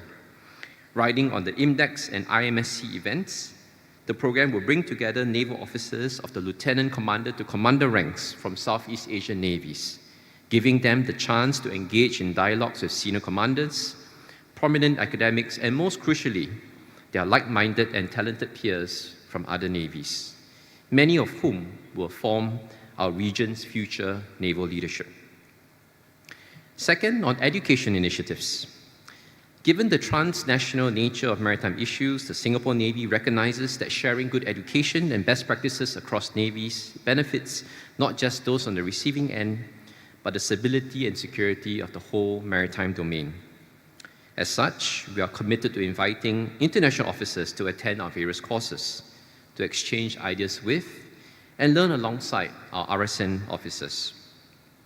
As we speak, there are international officers from the tnial, the Royal Thai Navy, the Vietnam People's Navy attending the current Naval Junior Officers course, which aims to equip young officers with a strong navigation fundamentals. We also reserve seats for navies to send participants to our Go Keng Swee Command and Staff course every year. And besides these professional courses, we also see the value of international participation in our specialization courses. For instance, in 2024, we welcome participants from various countries to join our underwater medicine course, the mine hunting officers course, and the international diving course. On the other hand, the Singapore Navy also sees tremendous value in sending our officers to learn from navies around the world. For example, the RSN is grateful to the tnial for the regular invitation for our officers to attend SESCO-RL. 29 of our officers have attended SESCO-RL since 1980. They have gone on to hold senior appointments in the Singapore Navy, and at present, 2 of them are commanding officers of our frigates, and 1 of them is a flotilla commander who's incidentally leading the group here at MNEC 2025. The present event IMSS is a great example of professional sharings. This year's theme of addressing maritime security challenges with technology and cooperation is certainly timely and relevant, especially given the fast-paced developments in this field. I myself have learned a lot from the sharings from the previous panel, and I look forward to hearing the other sharings later. The Singapore Navy also runs a few of these professional sharings ourselves, including the Regional MASEC Practitioner Program, where renowned academia and subject matter experts share on topics such as emerging MASEC trends and maritime cybersecurity. Our largest event is the International Maritime Security Conference, IMSC, held in conjunction with the International Maritime Defense Exhibition. Such professional sharings provide a platform for Chiefs of Navy, Director Generals of Coast Guards, government officials, and key industry players to discuss maritime security challenges and solutions at a high level. This is crucial for getting everybody up to speed on the latest maritime security trends and provides an excellent chance for collective brainstorming to form solutions that can benefit everyone. We look forward to welcoming everybody at the 2025 iteration of IMSC, which will be held soon in May. Third, but certainly not the least, training. Joint training exercises are what will allow us to solidify our interoperability and truly maximize the shared benefits of naval cooperation. The ongoing MNEC is a good demonstration of how training exercises can tangibly enhance naval cooperation. Since its inception in 2014, it has almost doubled in size in terms of the number of participating ships and countries. This increased scale reveals how the consistent commitment of the tnial and participating navies have drastically raised the competence and confidence of these navies in coordinating and executing large-scale HADR and MASEC operations. MNEC is an important way to ensure that our region remains ready to respond to future maritime security challenges together. The ASEAN region is no stranger to joint naval exercises. Our member states each hold a wide variety of training exercises with other ASEAN members and key extra-regional partners. Many here are active participants in the ASEAN Defense Minister Meeting Plus experts working groups that were established across various domains to promote cooperation and consultation of defense and security issues between ADMM Plus members. Within this construct over the years, we have seen multiple TTXs and FTXs built on the standard operating procedures and operational responses against common maritime security issues. Amongst regional navies, the ASEAN Multilateral Naval Exercise, or MNEX, last held in 2023, offers a good opportunity for ASEAN navies to focus on our maritime security priorities and improve practical cooperation. MNEX is therefore especially important for reinforcing the ASEAN identity, and I'm excited to see how MNEX will continue to enhance our interoperability and consolidate our regional maritime security architecture. Let me conclude. Given the developments and challenges to maritime security, naval cooperation has become more important than ever before. Personnel exchanges, education, and training are avenues that navies have traditionally leveraged to build conversations, cooperation, and relationships. Each of these three steps brings unique and special benefits and are therefore crucial to enhancing regional maritime security. The Singapore Navy remains committed to supporting these initiatives, both regionally and internationally, as a participant or as a host. Once again, I'd like to thank Bapak Kasau and the tnial for inviting me to speak today. I look forward to our continued partnership with colleagues in the room as we tackle maritime security challenges together. Thank you. Thank you, Admiral, for your insightful speech. Here you can see that cooperation and education, training, and personal exchange has become an important key point that we need to maintain and strengthen. Before we continue to the next speakers, I would like to invite Control Personnel Service of Indian Navy, Vice Admiral Vineet McCarthy. Please come to the stage, sir.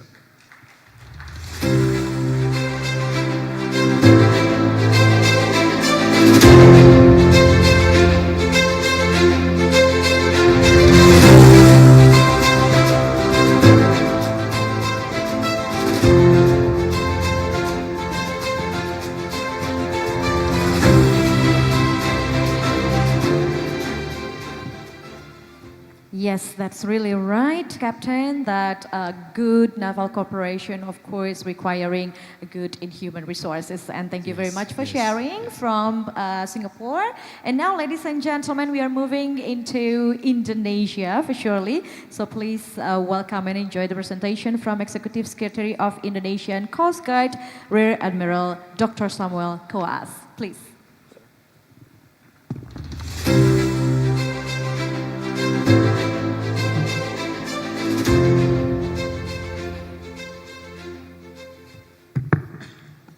Thank you very much. A very good afternoon to you all, distinguished Chief of Navy, Admirals, Generals, fellow Naval and Coast Guard officers, distinguished ladies and gentlemen. I know that I'm standing between you and your lunch, so I will try to be short. But first of all, I would like to extend the Chief of Bakamla apology that there is a unscheduled national agenda in Jakarta that requires him to be there. So he sent me to come to Bali very early in the morning. So I'm not well prepared for this presentation, but hopefully you can help me out. And I also would like to express my gratitude, especially to the Indonesian Navy, for giving the opportunity to Bakamla or Indonesian Coast Guard to come to this special occasion, the International Maritime Security Symposium 2025. Please allow me to introduce myself, to explore collaboration between navies and Coast Guard, whether it is in Indonesia context or in wider region framework to ensure a stable regional maritime security. Ladies and gentlemen, I think you're already aware that Indonesia has a very special or unique geographical conditions. We are a vast archipelagic nation that is crisscrossed by some of the busiest sea lines of communication, sea lines of trade, sea lines of oil trade between two big oceans, the Indian Ocean and the Pacific Ocean, and between two continents, the Asia and Australia. Not to say that some experts say that the world of today is witnessing the era of the Asia Pacific. We shared maritime borders with 10 countries, namely India, Thailand, Malaysia, Singapore, Vietnam, the Philippines, Palau, Papua New Guinea, Australia, and Timor-Leste. As we are all aware that 40% of the world's sea trade pass the Malacca Strait, one of the busiest and important maritime choke points in the world. Furthermore, the South China Sea, or we call the LAUT Natuna Utara, North Natuna Sea, is traversed by around 30% of maritime trade. These situations give us complex challenges in ensuring the responsibility. Many of those very same issues also felt with our neighbors. And this becomes our concern because the security and safety of the maritime domain are crucial to guarantee the smooth flow of sea trade and other human activities at sea. It is impossible to deal with all those challenges with the available resources of a single agency or even a single nation. With the wider and more diverse maritime threats faced with limit is urgently needed. Collaboration is a key factor in dealing with maritime threats. To ensure our maritime security, no single entity can address the challenges alone. To assist us with the task of securing the archipelagic waters and surrounding seas, the Indonesia Coast Guard is increasingly using advanced technologies such as the surveillance system. We name it the National Maritime Security System, or NMSS in short. Currently, we are also developing the NMSS with the view to integrate all ministries and agencies, monitoring system and surveillance system, and once it is in its operational phase, then it will ease the coordinations among the agencies, speed up reaction time, and optimize the result of our operation or patrol. We also cooperate with other agencies that have access to satellite imagery and analysis to enhance our maritime situation awareness. Those systems will be linked with all of our vessels and maritime air patrol. Some of the vessels already have unmanned aerial vehicle, UAV, on board to further their detections and capabilities. Ladies and gentlemen, the Indonesia Coast Guard has been tasked to conduct security and safety patrol of Indonesian waters and jurisdictions. Stated in the National Law number 32 in the year of 2014, the functions of Bakamla are as follows. First, to formulate maritime national policies, to implement early warning systems, to safeguard, prevent, prosecute violations at sea, and to synergize and monitor the implementation of maritime law enforcement. Also to support search and rescue operations. And last but not least, and I would say that this following functions actually give the meaning to our title, which is to explore cooperation between the Coast Guard and the Navy, which is Bakamla actually not just perform defense support, but in the law it is stated that Bakamla has the function to perform other tasks in national defense system. We are authorized to conduct hot pursuit, vessel inspection and prosecution, and then hand over the perpetrators to respective agencies and integrate maritime data information system. Ladies and gentlemen, with the increasing complexity of maritime security issues in peacetime, the demarcations line between the Navy and Coast Guard duties become more and more blurred. Some problems need to be dealt with by both institutions. For example, people smuggling, transnational crimes, drug smuggling, IUU fishing, sea robbery at sea, search and rescue, and so on. Consequently, the relationship between the Navy and Coast Guard, whether it is in peacetime or wartime, is, in other words, Coast Guard and Navy has a similar characteristic, but different function.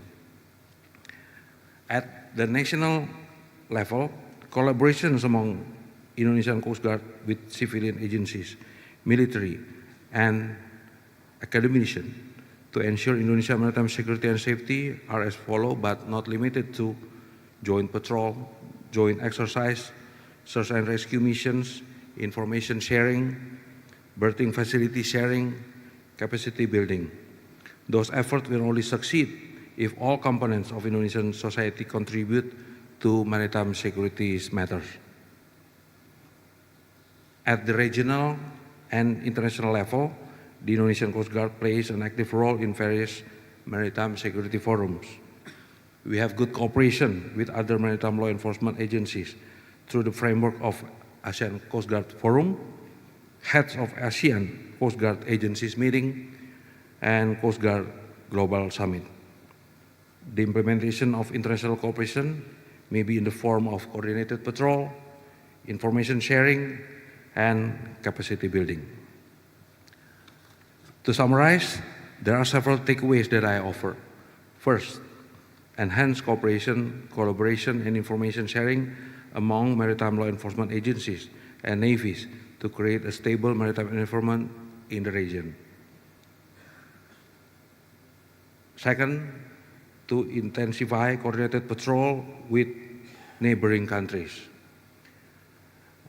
Encourage the formal establishment of ASEAN Coast Guard Forum as the platform for cooperation among Coast Guard and maritime law enforcement agencies in ASEAN, followed by the optimization bilateral and multilateral maritime security cooperation, and acknowledging that there is a need to increase people-to-people contact through joint activities such as personal exchanges, workshops, courses, etc., especially among junior officers and ratings as they will become future leaders. Thank you very much for your attention. Thank you. Thank you, sir. Thank you, sir, for your presentation. I got 2 points from the Admiral Quas. The first is the line between the Coast Guard and Navy, both wartime and peacetime. Also, he emphasized about the collaboration between the Coast Guard and Navy that will be important strategy in dealing with maritime security issues. That's right. Thank you very much for your sharing about how important the collaboration is. That's right. That's right. Okay, ladies and gentlemen, let's moving on into our next presentation, which will be coming from Controller Personal Services of Indian Navy. Please welcome Vice Admiral Vinod McCarthy. Time is yours, sir.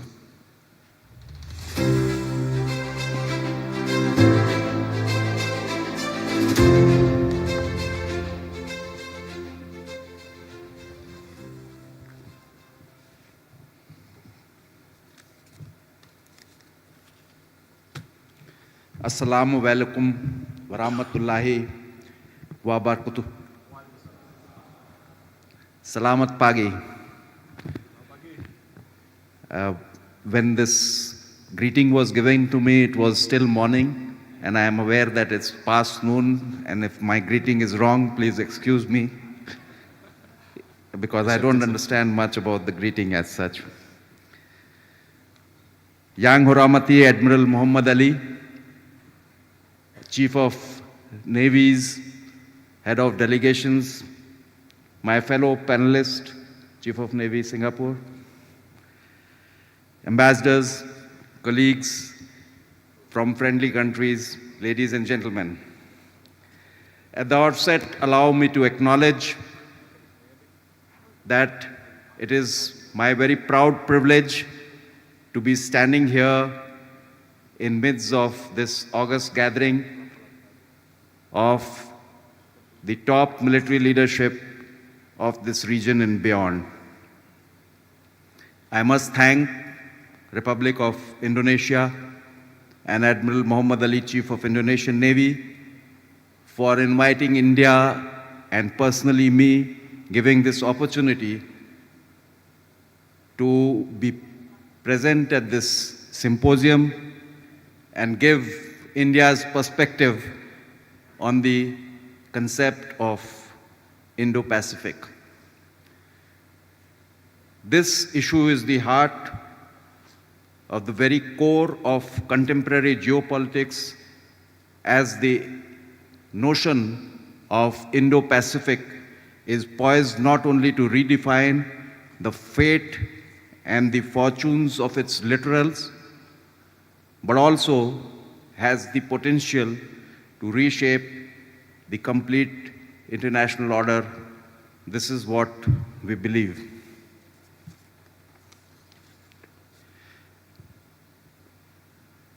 Indo-Pacific, while not new and economic concept, there are many dimensions and perspective to this bit of detail of it, but like to highlight two specific, very fundamental aspect of this particular construct. Firstly, Indo-Pacific is a maritime concept. and that is important for us. It assimilates two oceans into a single entity. And secondly, the fact that India, along with the Pacific and the South,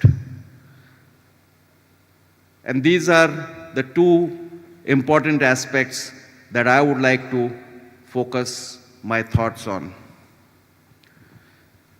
Yesterday we had a very interesting dance drama sequence during the opening ceremony of the multinational naval exercise Komodo, and it was very interesting for me to see this in Indonesia on the theme of Samudra Hita.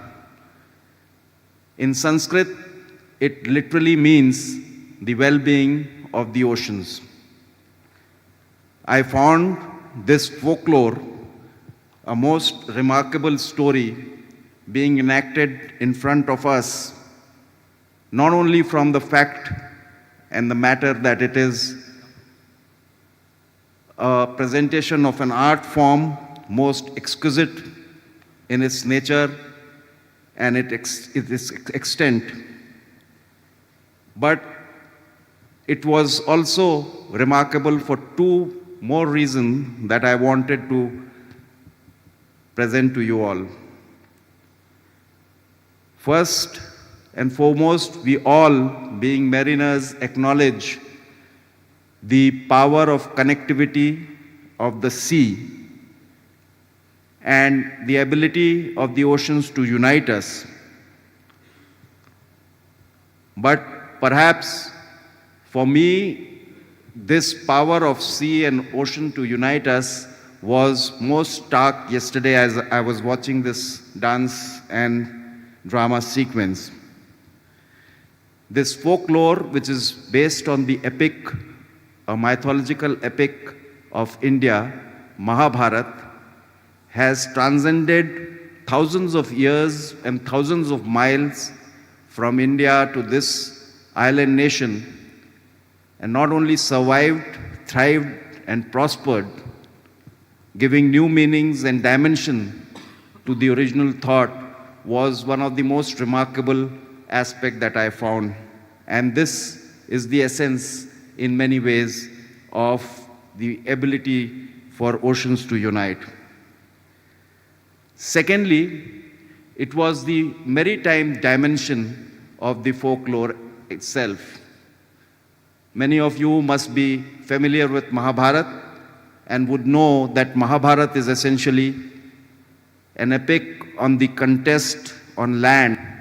It's continental in its nature. But yesterday what we saw was a conclusion at sea. The god of the seas, Lord Varuna, was very unhappy with the outcome of that particular battle and admonished the victors for polluting the seas, and all of us, in fact, to say that whatever we may do, the sea unites us, connects us, and we have, and having competition and sometimes conflicts, either man-made or natural, is very much possible, but that should not allow us to interfere with the basic characteristics of the sea to be able to unite and connect. This was a very important message for me, seeing this, and in many ways, the Indo-Pacific concept, the construct, also says us this, tells us this. As I said, that India sees it as an integral and most fundamental part of this construct, and that is why we are conscious of our responsibility, role, and the expectations that the region has from us under this construct. And I would like to say that the two outcome of this particular construct being maritime in its nature, and also the fact that India is a fundamental part of it, I would like to say that we are committed to ensuring the maritime security in this region and keeping the international sea lanes passing through the region intact and free for use by everybody. India looks at the seas as a medium to foster conversations, build connectivity, leverage convergence, much like the theme of yesterday's dance and drama, Samudra Hita, and we believe in that. Not only to tackle the challenges, but foster growth and prosperity for everyone. As I said in the beginning, that we see Indo-Pacific as a geospatial construct extending from Pacific to India, and with Southeast Asia and ASEAN being at the center of it. And therefore, the centrality of ASEAN, the unity of ASEAN in this construct is foremost and paramount for us. We see this not as a strategy or grouping directed at anyone, but an instrument for ensuring a free dialogue, cooperation, peace, and prosperity for the region and for everyone. Operationally, the Indian Navy endeavors to translate this vision into reality at sea by developing capabilities of our partners, neighbors, and indeed every participant of this region in developing the capability for ensuring maritime security, and also to make sure that the seas remain open for everybody, undertake surveillance, patrolling, and enhance maritime domain awareness. To do this, India has come up with a proactive strategy, and that we call as mission-based deployment, in which Indian naval units are deployed on mission-based instructions to various places so that we can provide security and be the first respondents wherever it is most needed at the time of any kind of need or the crisis that may emerge. As far as the maritime domain awareness is concerned, we are spearheading by having information exchange with the regional center at Singapore, and with bilateral engagement with others, but also through the information center of Indian Ocean region at New Delhi. To conclude, I would say that we are conscious of our role, responsibility to remain committed to the fact that we are expected to contribute towards the maritime security of the Indo-Pacific construct, and are doing utmost to do so to provide security and be the first responders. Thank you very much. Thank you very much, sir, for your presentation and for your sharing how India maintained the maritime security in facing the issues and challenges. Thank you very much. Also, we got a point about the power of the sea. Yes. To unite us, even that conflict or national threats there is of the country, and also using the sea to foster prosperity for everyone. I think that's a good point. Yes, that's right. Okay, ladies and gentlemen, now we will proceed into our last but not least presentations of the session. Please welcome Deputy Commander-in-Chief of Russian Navy, Admiral Vladimir Vorobyov.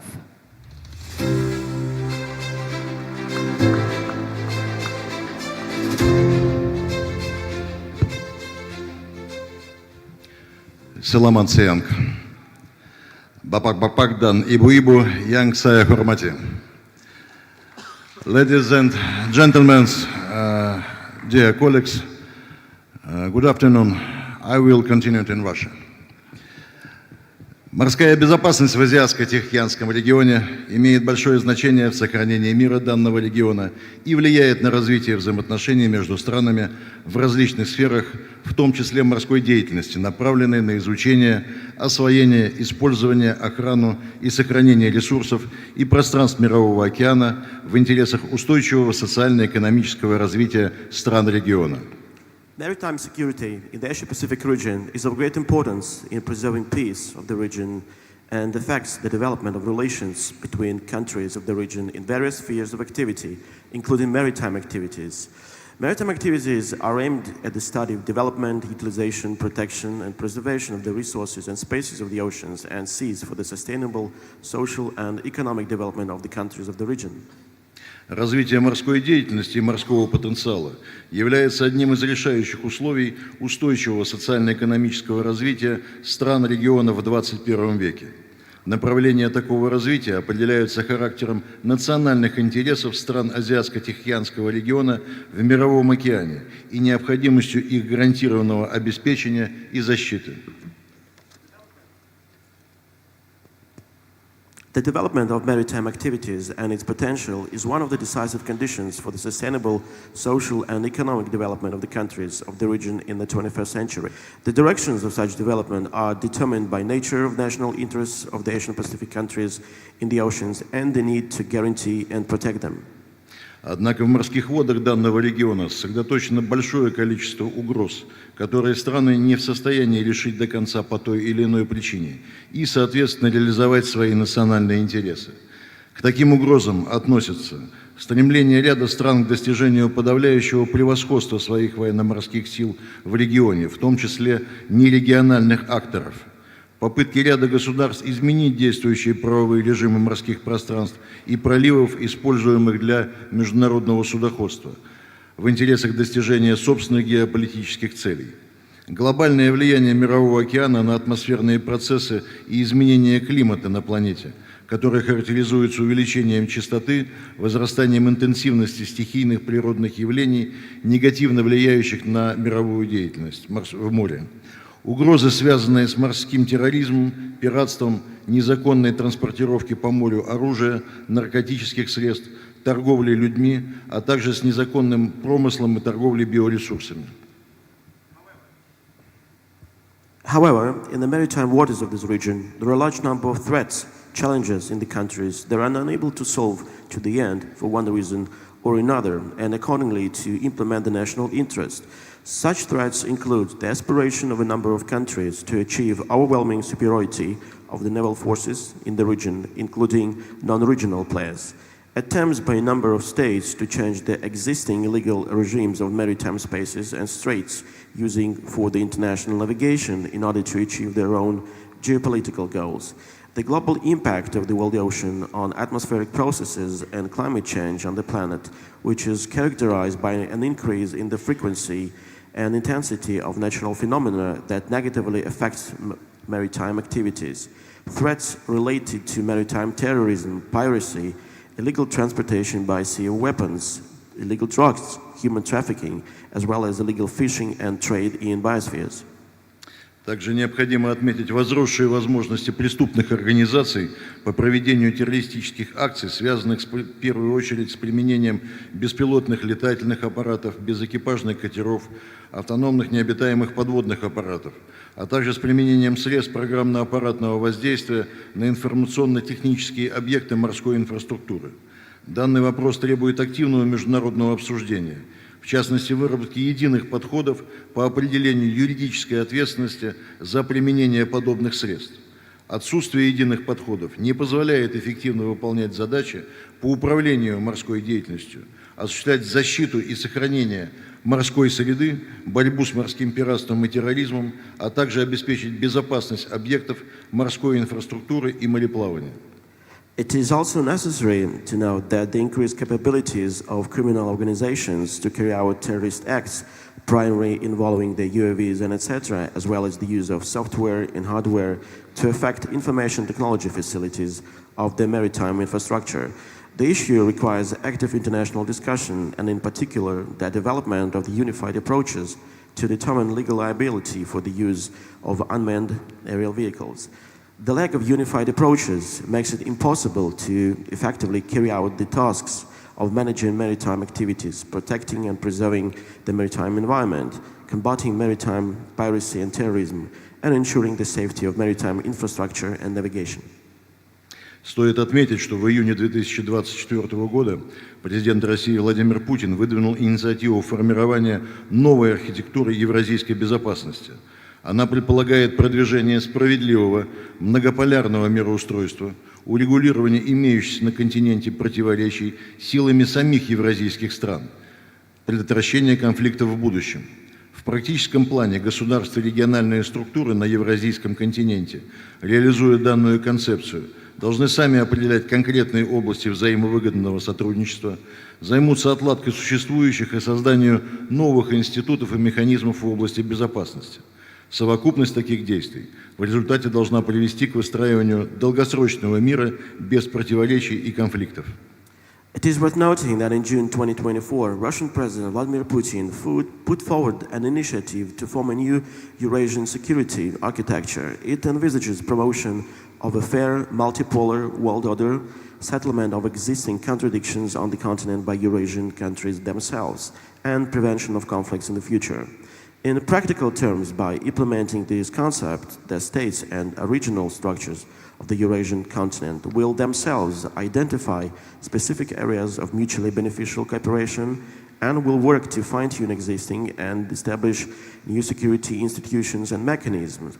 This totally of such actions should result in the building of a long-term peace without any contradictions and future conflicts. Созвучным принципам привержены такие инклюзивные многосторонние объединения, представляющие глобальный юг и восток, как АСЕАН, ШОС, БРИКС, СВДМА, что доказывает крайнюю заинтересованность стран мирового большинства в давно назревшем переходе от однополярного к более справедливому многополярному мироустройству. В свою очередь, Российская Федерация уделяет особое внимание укреплению военного сотрудничества с дружественными нам государствами в Азиатско-Тихоокеанском регионе. Активно расширяем двусторонние и многосторонние контакты. Such inclusive multilateral organizations representing the Global South and East are as ASEAN, Shanghai Cooperation Organization, BRICS, the Conference on Interaction and Confidence Building Measures in Asia. Those organizations are committed to such principles, which proves that the countries of the global majority are extremely interested in the long overdue transition from the unipolar to a more equitable multipolar world order. For its part, the Russian Federation pays particular attention to strengthening military cooperation with friendly states, including the Asia-Pacific region. Военно-морской флот России на регулярной основе принимает участие в международных военно-морских учениях по морской безопасности в регионе. Важное значение придаем укреплению практической составляющей в деятельности сформированных вокруг АСЕАН многосторонних площадок. Всецело поддерживаем центральную роль АСЕАН в обеспечении региональной безопасности.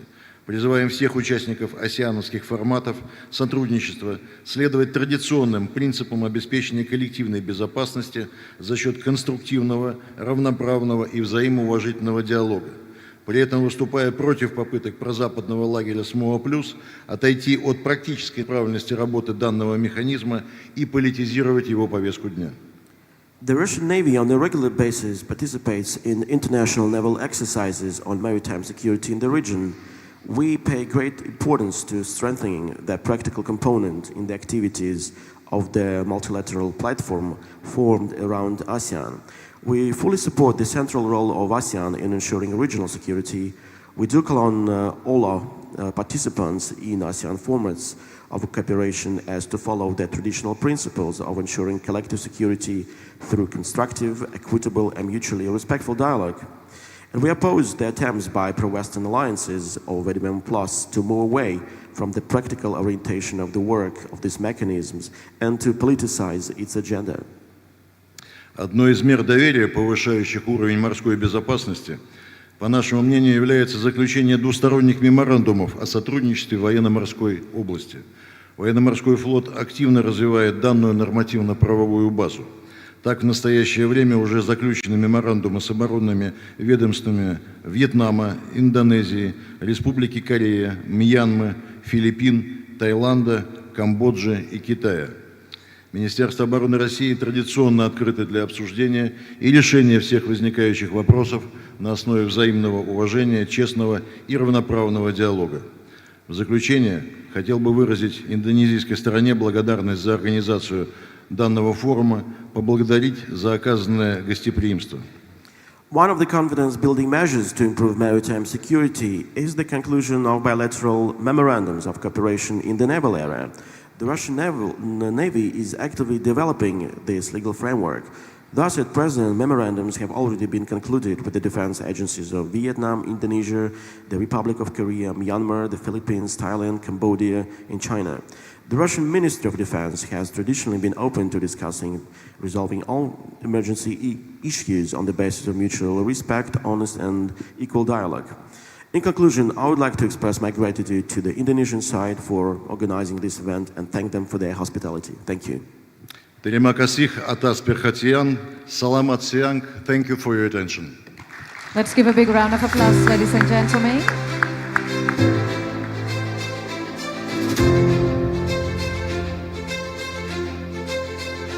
Thank you, sir. Thank you for the insight that you elaborate more about the issue related to the maritime trade and challenges that are unable to solve without the collaboration and cooperation. I think that's a good point, sir. Ladies and gentlemen, it seems that the session 2 focus more on the how to build a cooperation as well as utilizing information to deal with the maritime security challenges. And now we are going to the next part. Yes. That's Q&A right. session, please. Yes, since we already are hearing all the presentations from our speakers, ladies and gentlemen, let us get ready to collect one by one the questions from each and every one of you. We will open for this session for about 25 minutes. May we have first question, please? Yes, we have here in the middle. And the rule is still the same. Please mention your name, your institution, and which speakers you want to ask for the question. Please. Thank you very much for the presentation and very interesting. My name is First Admiral Salim. My question to the Admiral Vladimir.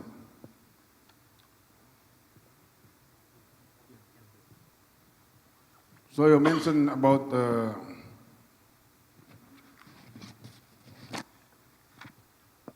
the impact of technology on Russian maritime security is significant. As advancement in both defensive and offensive capabilities shape the country's strategic posture, particularly its vast maritime domain. Russia, with extensive coastline and strategic interests in Arctic and strategic interests Black Sea also, Baltic Sea and Pacific Ocean, relies heavily on technological innovation to maintain its maritime security. So my question is, what are key areas where technology impact Russia maritime security? Your view, please.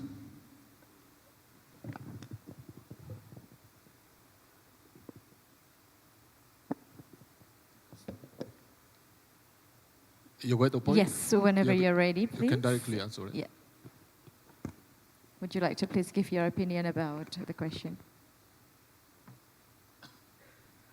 Если я правильно понял ваш вопрос, господин адмирал, вы хотите уточнить, какие основные технологии применяются для обеспечения морской безопасности в этих зонах. Mr. Admiral, if we got right your question, you want to get to know what technologies are being implemented while making the maritime security in those regions that you have described, starting from the Arctic up to the Pacific Ocean.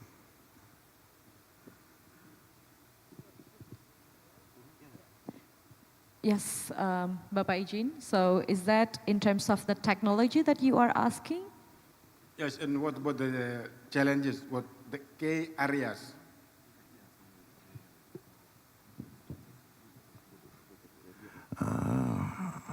Спасибо за вопрос. Thank you for your question.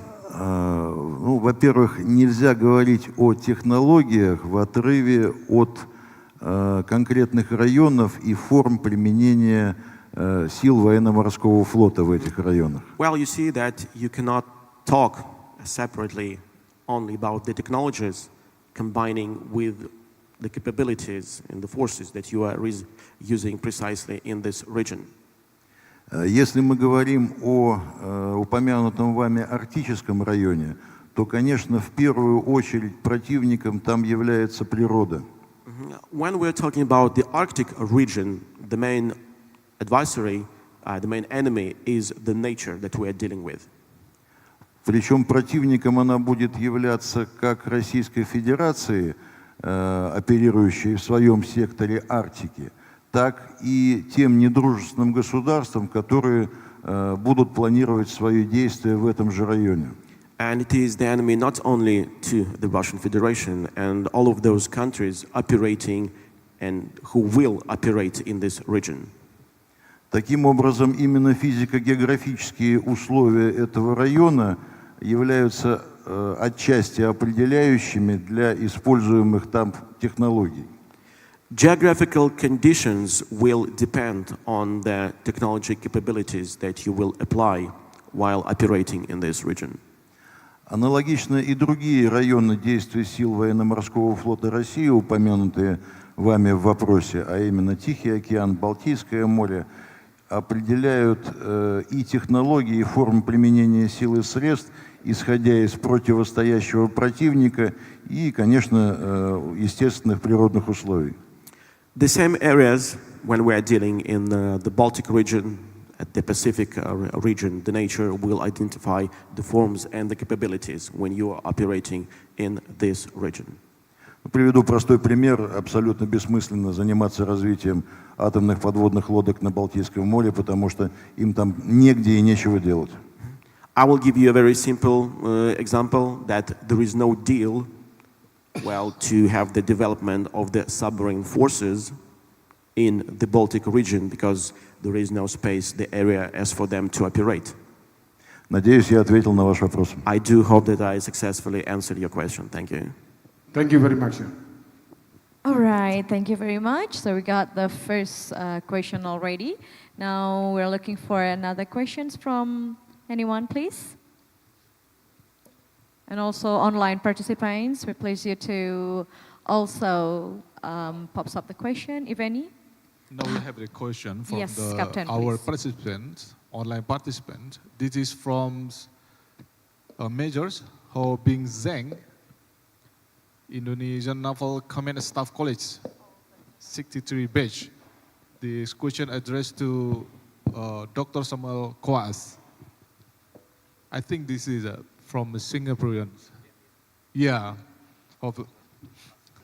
You're lucky, sir. The question not addressed to the...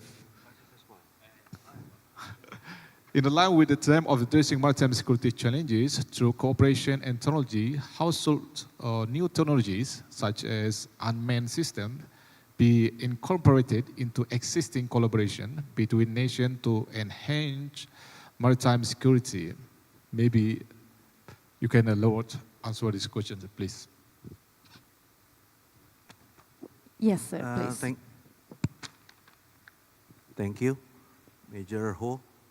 And the Chief of Singapore Navy just told me that you are a student in SSQual. So I thought actually we can discuss this in our lunch, maybe with a glass of beer or something like that. But of course, others will not listen to what I would say to you. So I would use this opportunity to answer your question. Well, it's actually, in our experience, we cooperate very closely with not just with other agencies in Indonesia, but also with our friendly neighbors, especially in ASEAN. For example, with the Singapore Police Coast Guard and then Malaysian MMEA. But up until this moment, the technology that you just said, in this case, the utilization of unmanned systems, for example, the UAV or things like that, it has not been done yet. But I think maybe in the future we can do that using the same frameworks that we have done during the coordinated patrol, right? Between, for example, between the navies, we have done that, and we can surely do that also in Coast Guard coordinated patrols. We can use the procedures, the mechanism used in coordinated patrol, but using unmanned systems. But I also would like to say that we also have this close cooperation with other countries, even not just in ASEAN countries, but other countries as well. We work closely with for example, United States, French government also. We have these regular meetings of where we would discuss how to enhance our cooperations, especially with regard to technology. And with that, of course, the cooperations that we have done, not merely using the unmanned system yet at the moment, but we may use or share information as output with our own maritime domain awareness system and our colleagues or our counterparts from their MDA as well, and then we can incorporate the data and information to our system. So I think the cooperation between Indonesia Coast Guard and other agencies, including the navies, not just in Indonesia, but also with other countries, can be done and can be enhanced in the future. Thank you very much.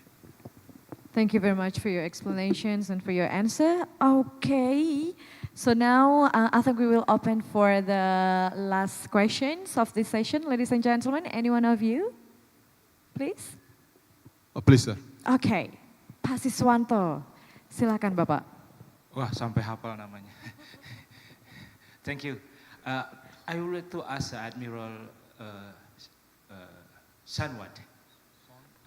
And Sanwat. Fortunately, you are sitting beside what I'm going to ask. What about the Bakamla participation in IFC? Is there any development so far? That's number one. And then for Vice Admiral McCarthy, what about Indian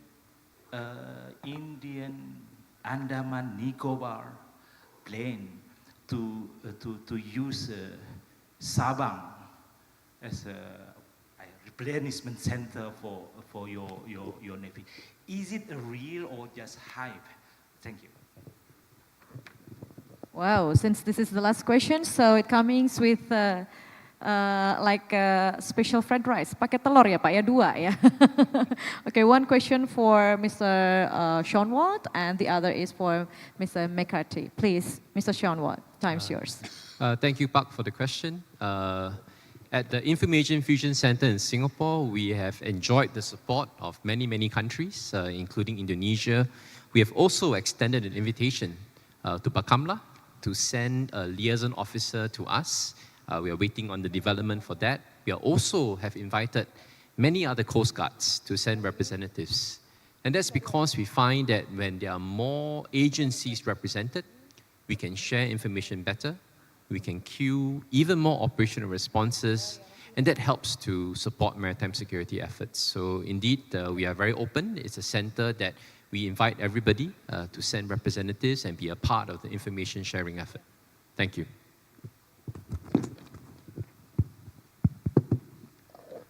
Thank you very much for the question for me. If I understood correctly, what you mentioned was 2 geographical locations and asked whether it is for real or for or a hype. I would like to say that that's part of the geography and that's for real, for no, certainly. If the question is that is the geography really dictates the kind of operational requirement or perception that you would talk about, I would say it's certainly not hype. It's a reality which changes its character depending on what is what you are talking about and what are the conditions that are making that particular question to come into being. So it's an operational concept, and the operational concepts are a reality in given circumstances. So in that sense, it is certainly not a hype, and it is about developing capability. It is about being able to use opportunity, and it is about extending the cooperation. So it's really there in all these realms, as I mentioned. Thank you very much. Thank you, sir. We apologize. There is the very last question online. And So this session is really exciting. So we still keep having another question, and this is going to be really the last one. Yes, please, Captain. Yeah, this is still from the student of the SESQUAL, Indonesian Naval Command and Staff College, Lieutenant Commander Ariman. The question is addressed to Rear Admiral Shenwat. How do you maintain maritime security in international waters, especially in the Singapore Strait, which is very prone to violation and crime at sea, faced with the challenge of a cyber attack? I think this is quite interesting. Please, sir, time is yours. Well, this is a very difficult question. Yeah, we need to go and makan siang, right? After this. Okay. So I would say that the fact that there have been violations in various, for example, sea robbery and other sorts of maybe smuggling issues in the Singapore Strait is not a new one, right? I think all the maritime agencies operating in the region are aware that these are happening. And actually over the years, we have built up very strong coordination mechanisms. The Malacca Straits Patrol, Kopat Indocin, various other mechanisms to shine the spotlight on this problem. And I think the answer is that we have to continue. We have to continue to use these platforms to talk about the problems. We have to be prepared to put assets down to coordinate, to do patrols. And actually, the fact that now some of these are evolving to involve cyber, it just means that we, as the enforcement agencies, need to upgrade. We need to take on new capabilities, new technologies that will help us to counter some of these. And when it comes to cybercrime, we will need to actually involve the port authorities as well, right? Because they set the standards for ships, the cyber hygiene that the commercial ships use. And so not only it is navies, it is coast guards, it is the port authorities that need to work together, but the basic ingredient is the same. We need to collaborate, we need to discuss more, we need to share information, and we need to coordinate our enforcement actions. Thank you. All right, thank you very much. So, Captain, okay, as the moderator today, do you have any question to all of our speakers before we close the session? Actually, not the question. Yes. But since I spent a full-time assignment in Indonesian Naval Academy, I quite interesting about the education, and that was mentioned by Admiral Shen Watt. You mentioned before that education, training, and personal exchange is one of the key elements to fostering, also enhancing the cooperation in the region. That's right. Maybe you can give us elaborate more, give us the insight. What is the challenge? The challenges in the creating cooperation in the term of the education, training, and personal exchange. Maybe we have the challenge that we have to overcome and to deal. So what you mentioned, we can get it successfully. Okay, so the challenges in building human resource through education, training, and personal exchange. Please, sir. Thank you for that, Pak. I would say that the challenge I find in planning for some of these training, personal exchange, and education is that I think it's often not the first instinct for navies. When you think about how big a program should be, you think about how many PWOs you need to generate in the class. But actually, if you realize that the cooperation that we need to do, the relationship building that we need to do is very important, then you will build that in as a function of your course capacity. You would say, I need to generate this number of PWOs, but I cater 2 other seats for international partners to join me and be part of the journey. And so I think there's often a capacity issue, right? We don't think about doing these things up front, and that's important to do. At the same time, I do strongly feel that the navies are well positioned to do this. The seas connect us. We interact very frequently at sea. And so it'd be wonderful if more and more of these considerations become part of our planning. And we'll cater and we'll plan upfront to do, to create opportunities for this. So for example, we are doing a major exhibition, the IMDEX, in May this year. Only this year, we are starting to add on a Future Leaders program. Because we said, actually, we bring the leaders together, but this is an opportunity for us to also bring the mid-level leaders together. And that sort of came after we have done this for maybe more than 10 times. So I urge everybody to think about what platforms you have, how you can create capacity to have even more personal exchange, even more training, even more education. I hope that answers your question. All right. I think that's also could be the closing remarks from you. And then, so now we can moving on into the next closing remarks, which I would like to ask from the Indonesia, ladies and gentlemen. I'm pleased to Rear Admiral Dr. Samuel Koas, please, to give a short closing remark about this session. What do you think about our session today, about our discussions also? A little bit closing remarks to end up the session.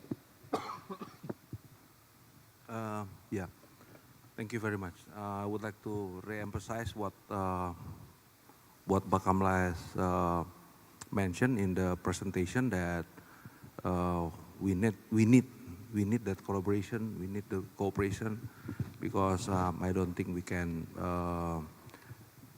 do this by doing with our own effort or even resources. But there are a lot of spaces for us to work together to achieve a better, a safer, and more secure sea.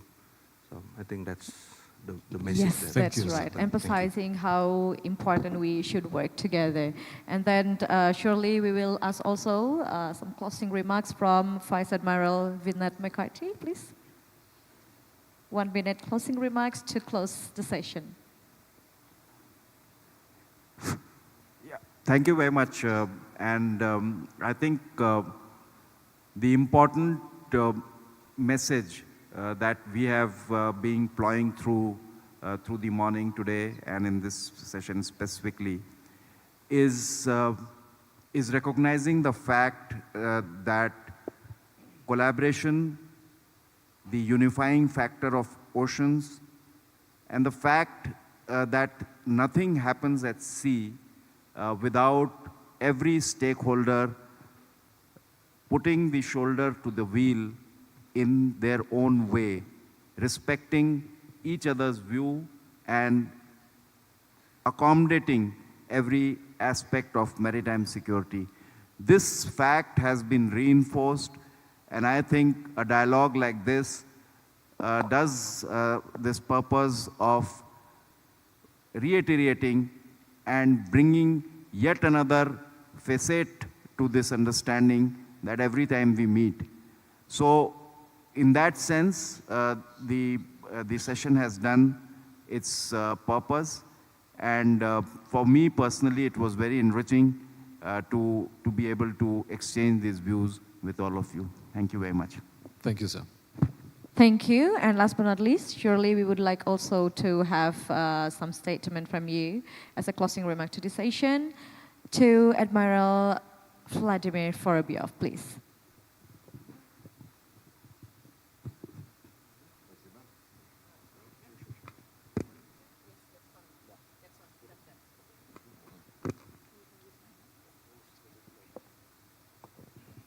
Спасибо большое Thank you very much. за опрос. Во-первых, благодарю за возможность выступить на этом форуме в качестве спикера. Это большая честь для меня. First and foremost, I would like to say it is a great honor for me that you gave me the floor and as for me to address the audience. На мой взгляд, важность этого симпозиума в целом и конкретно той сессии, в которой мне посчастливилось участвовать с моими уважаемыми коллегами. Well, the essence, the importance of this session and precisely this symposium is заключается в том, что морская безопасность в рамках всего Мирового океана дает только общие базовые принципы и общие инструменты, в том числе и технические, для ее реализации. Well, the maritime security of the whole world oceans gives us basic instruments for its implementation. Но обеспечение морской безопасности в каждом конкретном районе Мирового океана должно в обязательном порядке учитывать региональные условия, международно-правовые, физико-географические. Этих условий очень-очень много. И именно этому и посвящена эта сессия обеспечения морской безопасности именно в Азиатско-Тихоокеанском регионе. Это очень важно. But securing maritime security precisely in the region as the Asian Pacific region should really include the regional legal basis, the geography, status, and all of these components done all together for securing the maritime security. Thank you, Admiral. Now we are in the end of the event. Hope that the implementation of the 6th International Maritime Security Symposium 2025 will be providing significant contribution to the understanding and collaborative effort to face maritime security challenges in the era of future through technological approaches and cooperation between countries. Yes, so last but not least, we would like to thank all of our speakers. Thank you so much for sharing a very fruitful and insightful session. Very appreciated. And we would like to also thank you, all of the participants, for participating in this lunch session. And I know everybody is really waiting for the lunch break. Thank you very much for your very good spirit, ladies and gentlemen. So, we know that we may face some issues and challenges to create the safety and the security in the sea or ocean area, but every speaker already emphasized that we need to keep this good collaboration ahead. Thank you very much. I'm Ita Sadana and the moderator, Captain Henry, signing out and get back to the MC. Thank you, Ms. Ita. Thank you, Captain Henryman. And thank you for all speakers. Thank you, moderators. Now we would like to invite you heading to the respective place.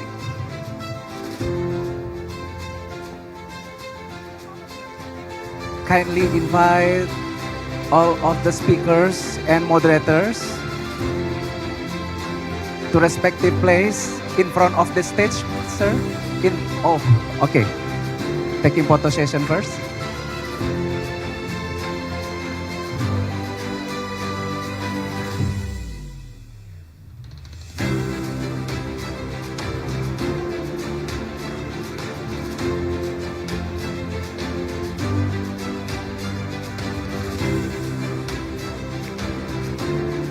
Now we would like to invite all speakers and moderators to come forward in front of the stage, please, for the next agenda, that is giving the certificates and souvenirs, please, for all speakers.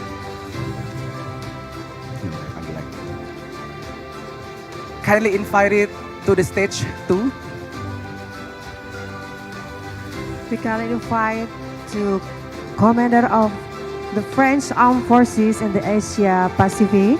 We kindly invite you come to the stage. And then the second one, Chief of the Royal Australian Navy.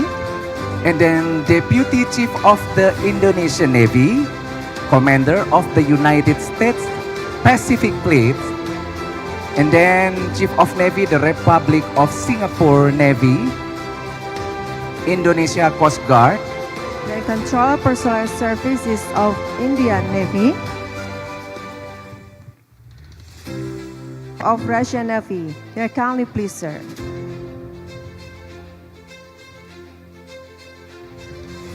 And also I would like to invite our moderators, Miss Ita Sedana, as well as Captain Navy Hendriman Putra.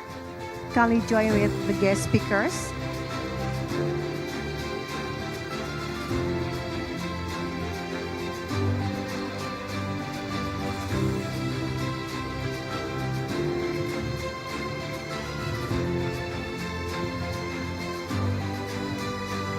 please, Admiral Muhammad Ali.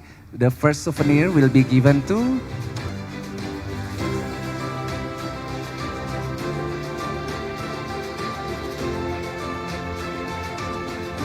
from Russia. Okay.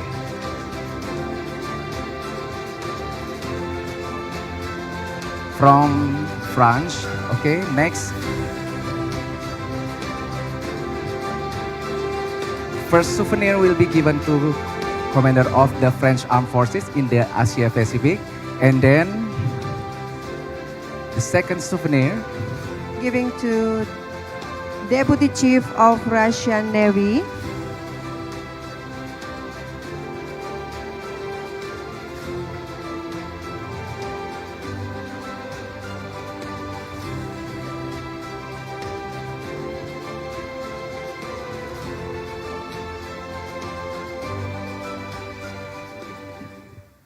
And then the next one will be given to Control Personnel Services of Indian Navy.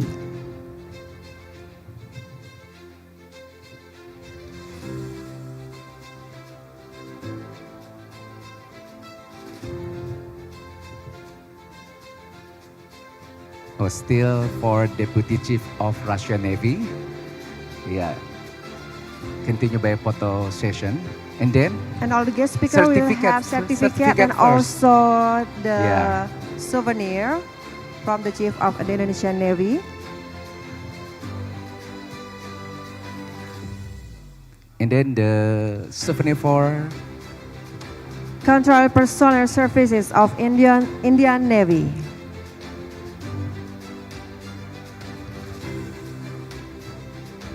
and then giving the certificate.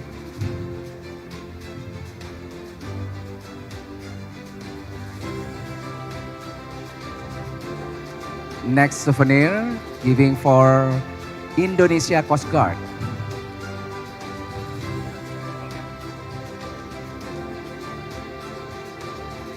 Thank you, sir. And then the next will be given to Chief of the Royal Australian Navy.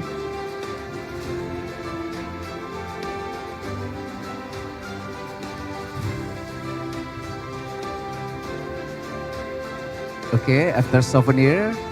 And then, yes, still souvenir for Indonesian Coast Guard. And then certificate for Indonesian Coast Guard.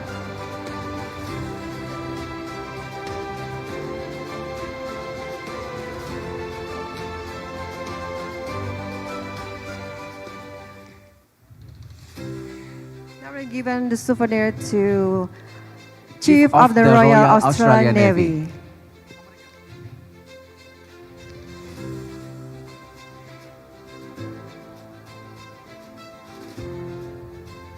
Thank you, General. And the next certificate for Chief of the Royal Australian Navy.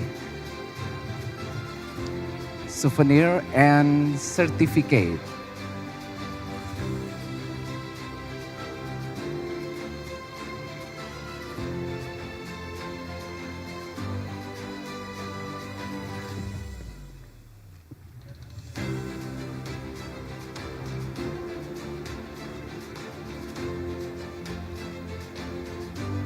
And then the next one will be given to Commander of the United States Pacific Fleet.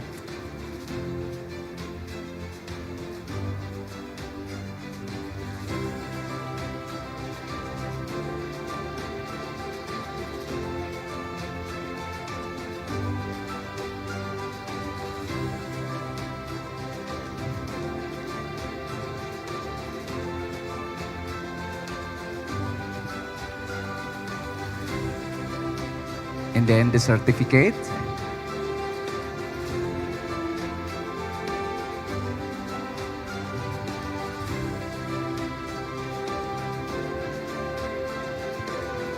Next souvenir will be given to Vice Chief of the Indonesian Navy.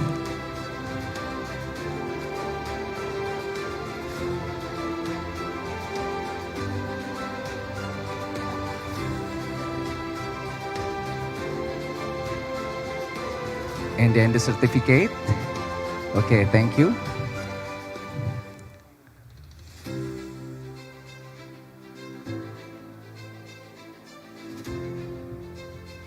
And then next one will be given to Chief of Navy, the Republic of Singapore Navy.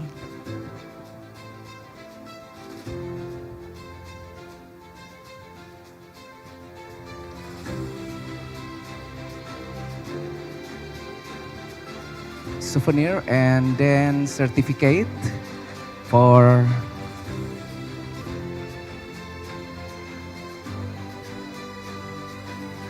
and the souvenirs for our moderator, Captain Henry Manputra.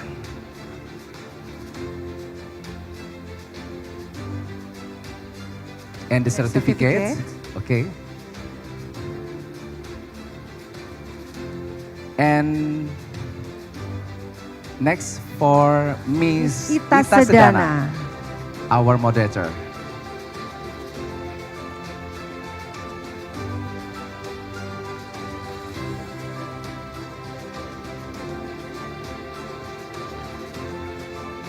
And the moderators too.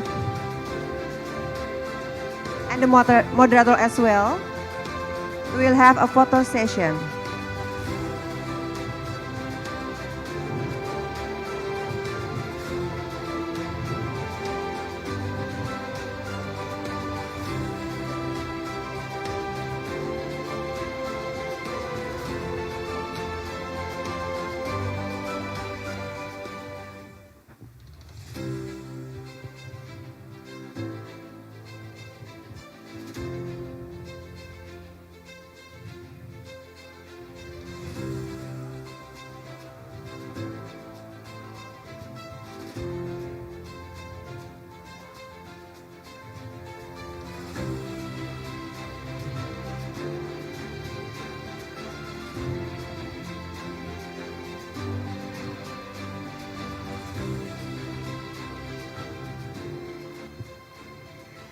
Thank you, ladies and gentlemen, and kindly return to your respected place. And for the Admiral Muhammad Ali,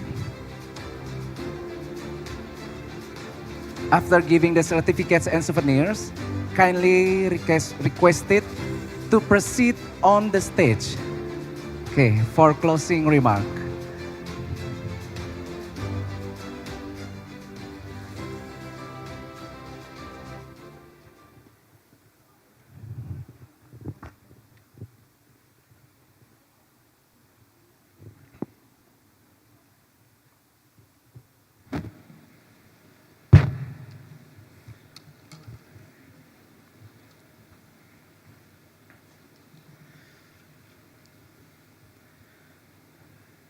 Esteemed Chiefs of Navies, Head of Delegations, distinguished participants, ladies and gentlemen, good afternoon. As we conclude this 6th International Maritime Security Symposium, I am deeply encouraged by the rich discussions and valuable insights shared throughout all sessions. The depth of expertise and the spirit of cooperation demonstrated during this symposium reflect our shared commitment to maritime security. We have heard compelling perspectives on critical issues, from regional security dynamics to technological innovations in maritime operation. On that matter, all speakers have highlighted both challenges and opportunities, emphasizing the importance of international collaboration in addressing maritime security threats. The discussion today have reinforced several key messages: the essential role of technology in enhancing our maritime security capabilities, the critical importance of strengthening cooperation between navies and coast guards, the value of education, training, and personal exchange in building capacity, and the need for continued dialogue and diplomatic engagement in resolving maritime challenges. I am pleased to note that our common goal of fostering insightful discussion that generate innovative ideas and effective solutions has been accomplished by bringing together experts, stakeholders, and representatives from various nations. This forum has served as a catalyst for strengthening maritime security, and I firmly believe that through collaboration, knowledge sharing, and the exchange of best practices, we can collectively enhance our capabilities and address the challenges that we face. Admirals, distinguished participants, ladies and gentlemen, as we return to our respective duties, let us carry forward the spirit of collaboration, ideas, and innovation that has characterized our discussions. The relationship strengthened and insight gained during this symposium will serve as building blocks for future cooperations. I extend my sincere gratitude to all speakers, moderators, and participants for your valuable contribution. I also acknowledge the tireless efforts of the organizing committee in making this symposium profound success. Finally, I declare that the 6th International Maritime Security Symposium is officially closed. Let us move forward with renewed commitment to addressing maritime security challenges through cooperation and technology, ensuring our ocean remain a domain of peace, prosperity, and opportunity for all nations and future generations. Thank you very much for your kind attention. Jalesvevajayamahe. Thank you. Thank you, Admiral, for the closing remark. And kindly return to your seat, Admiral.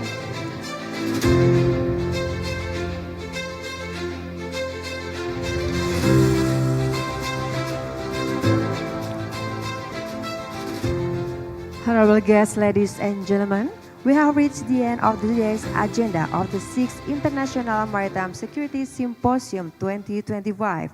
On behalf of the Chief Indonesian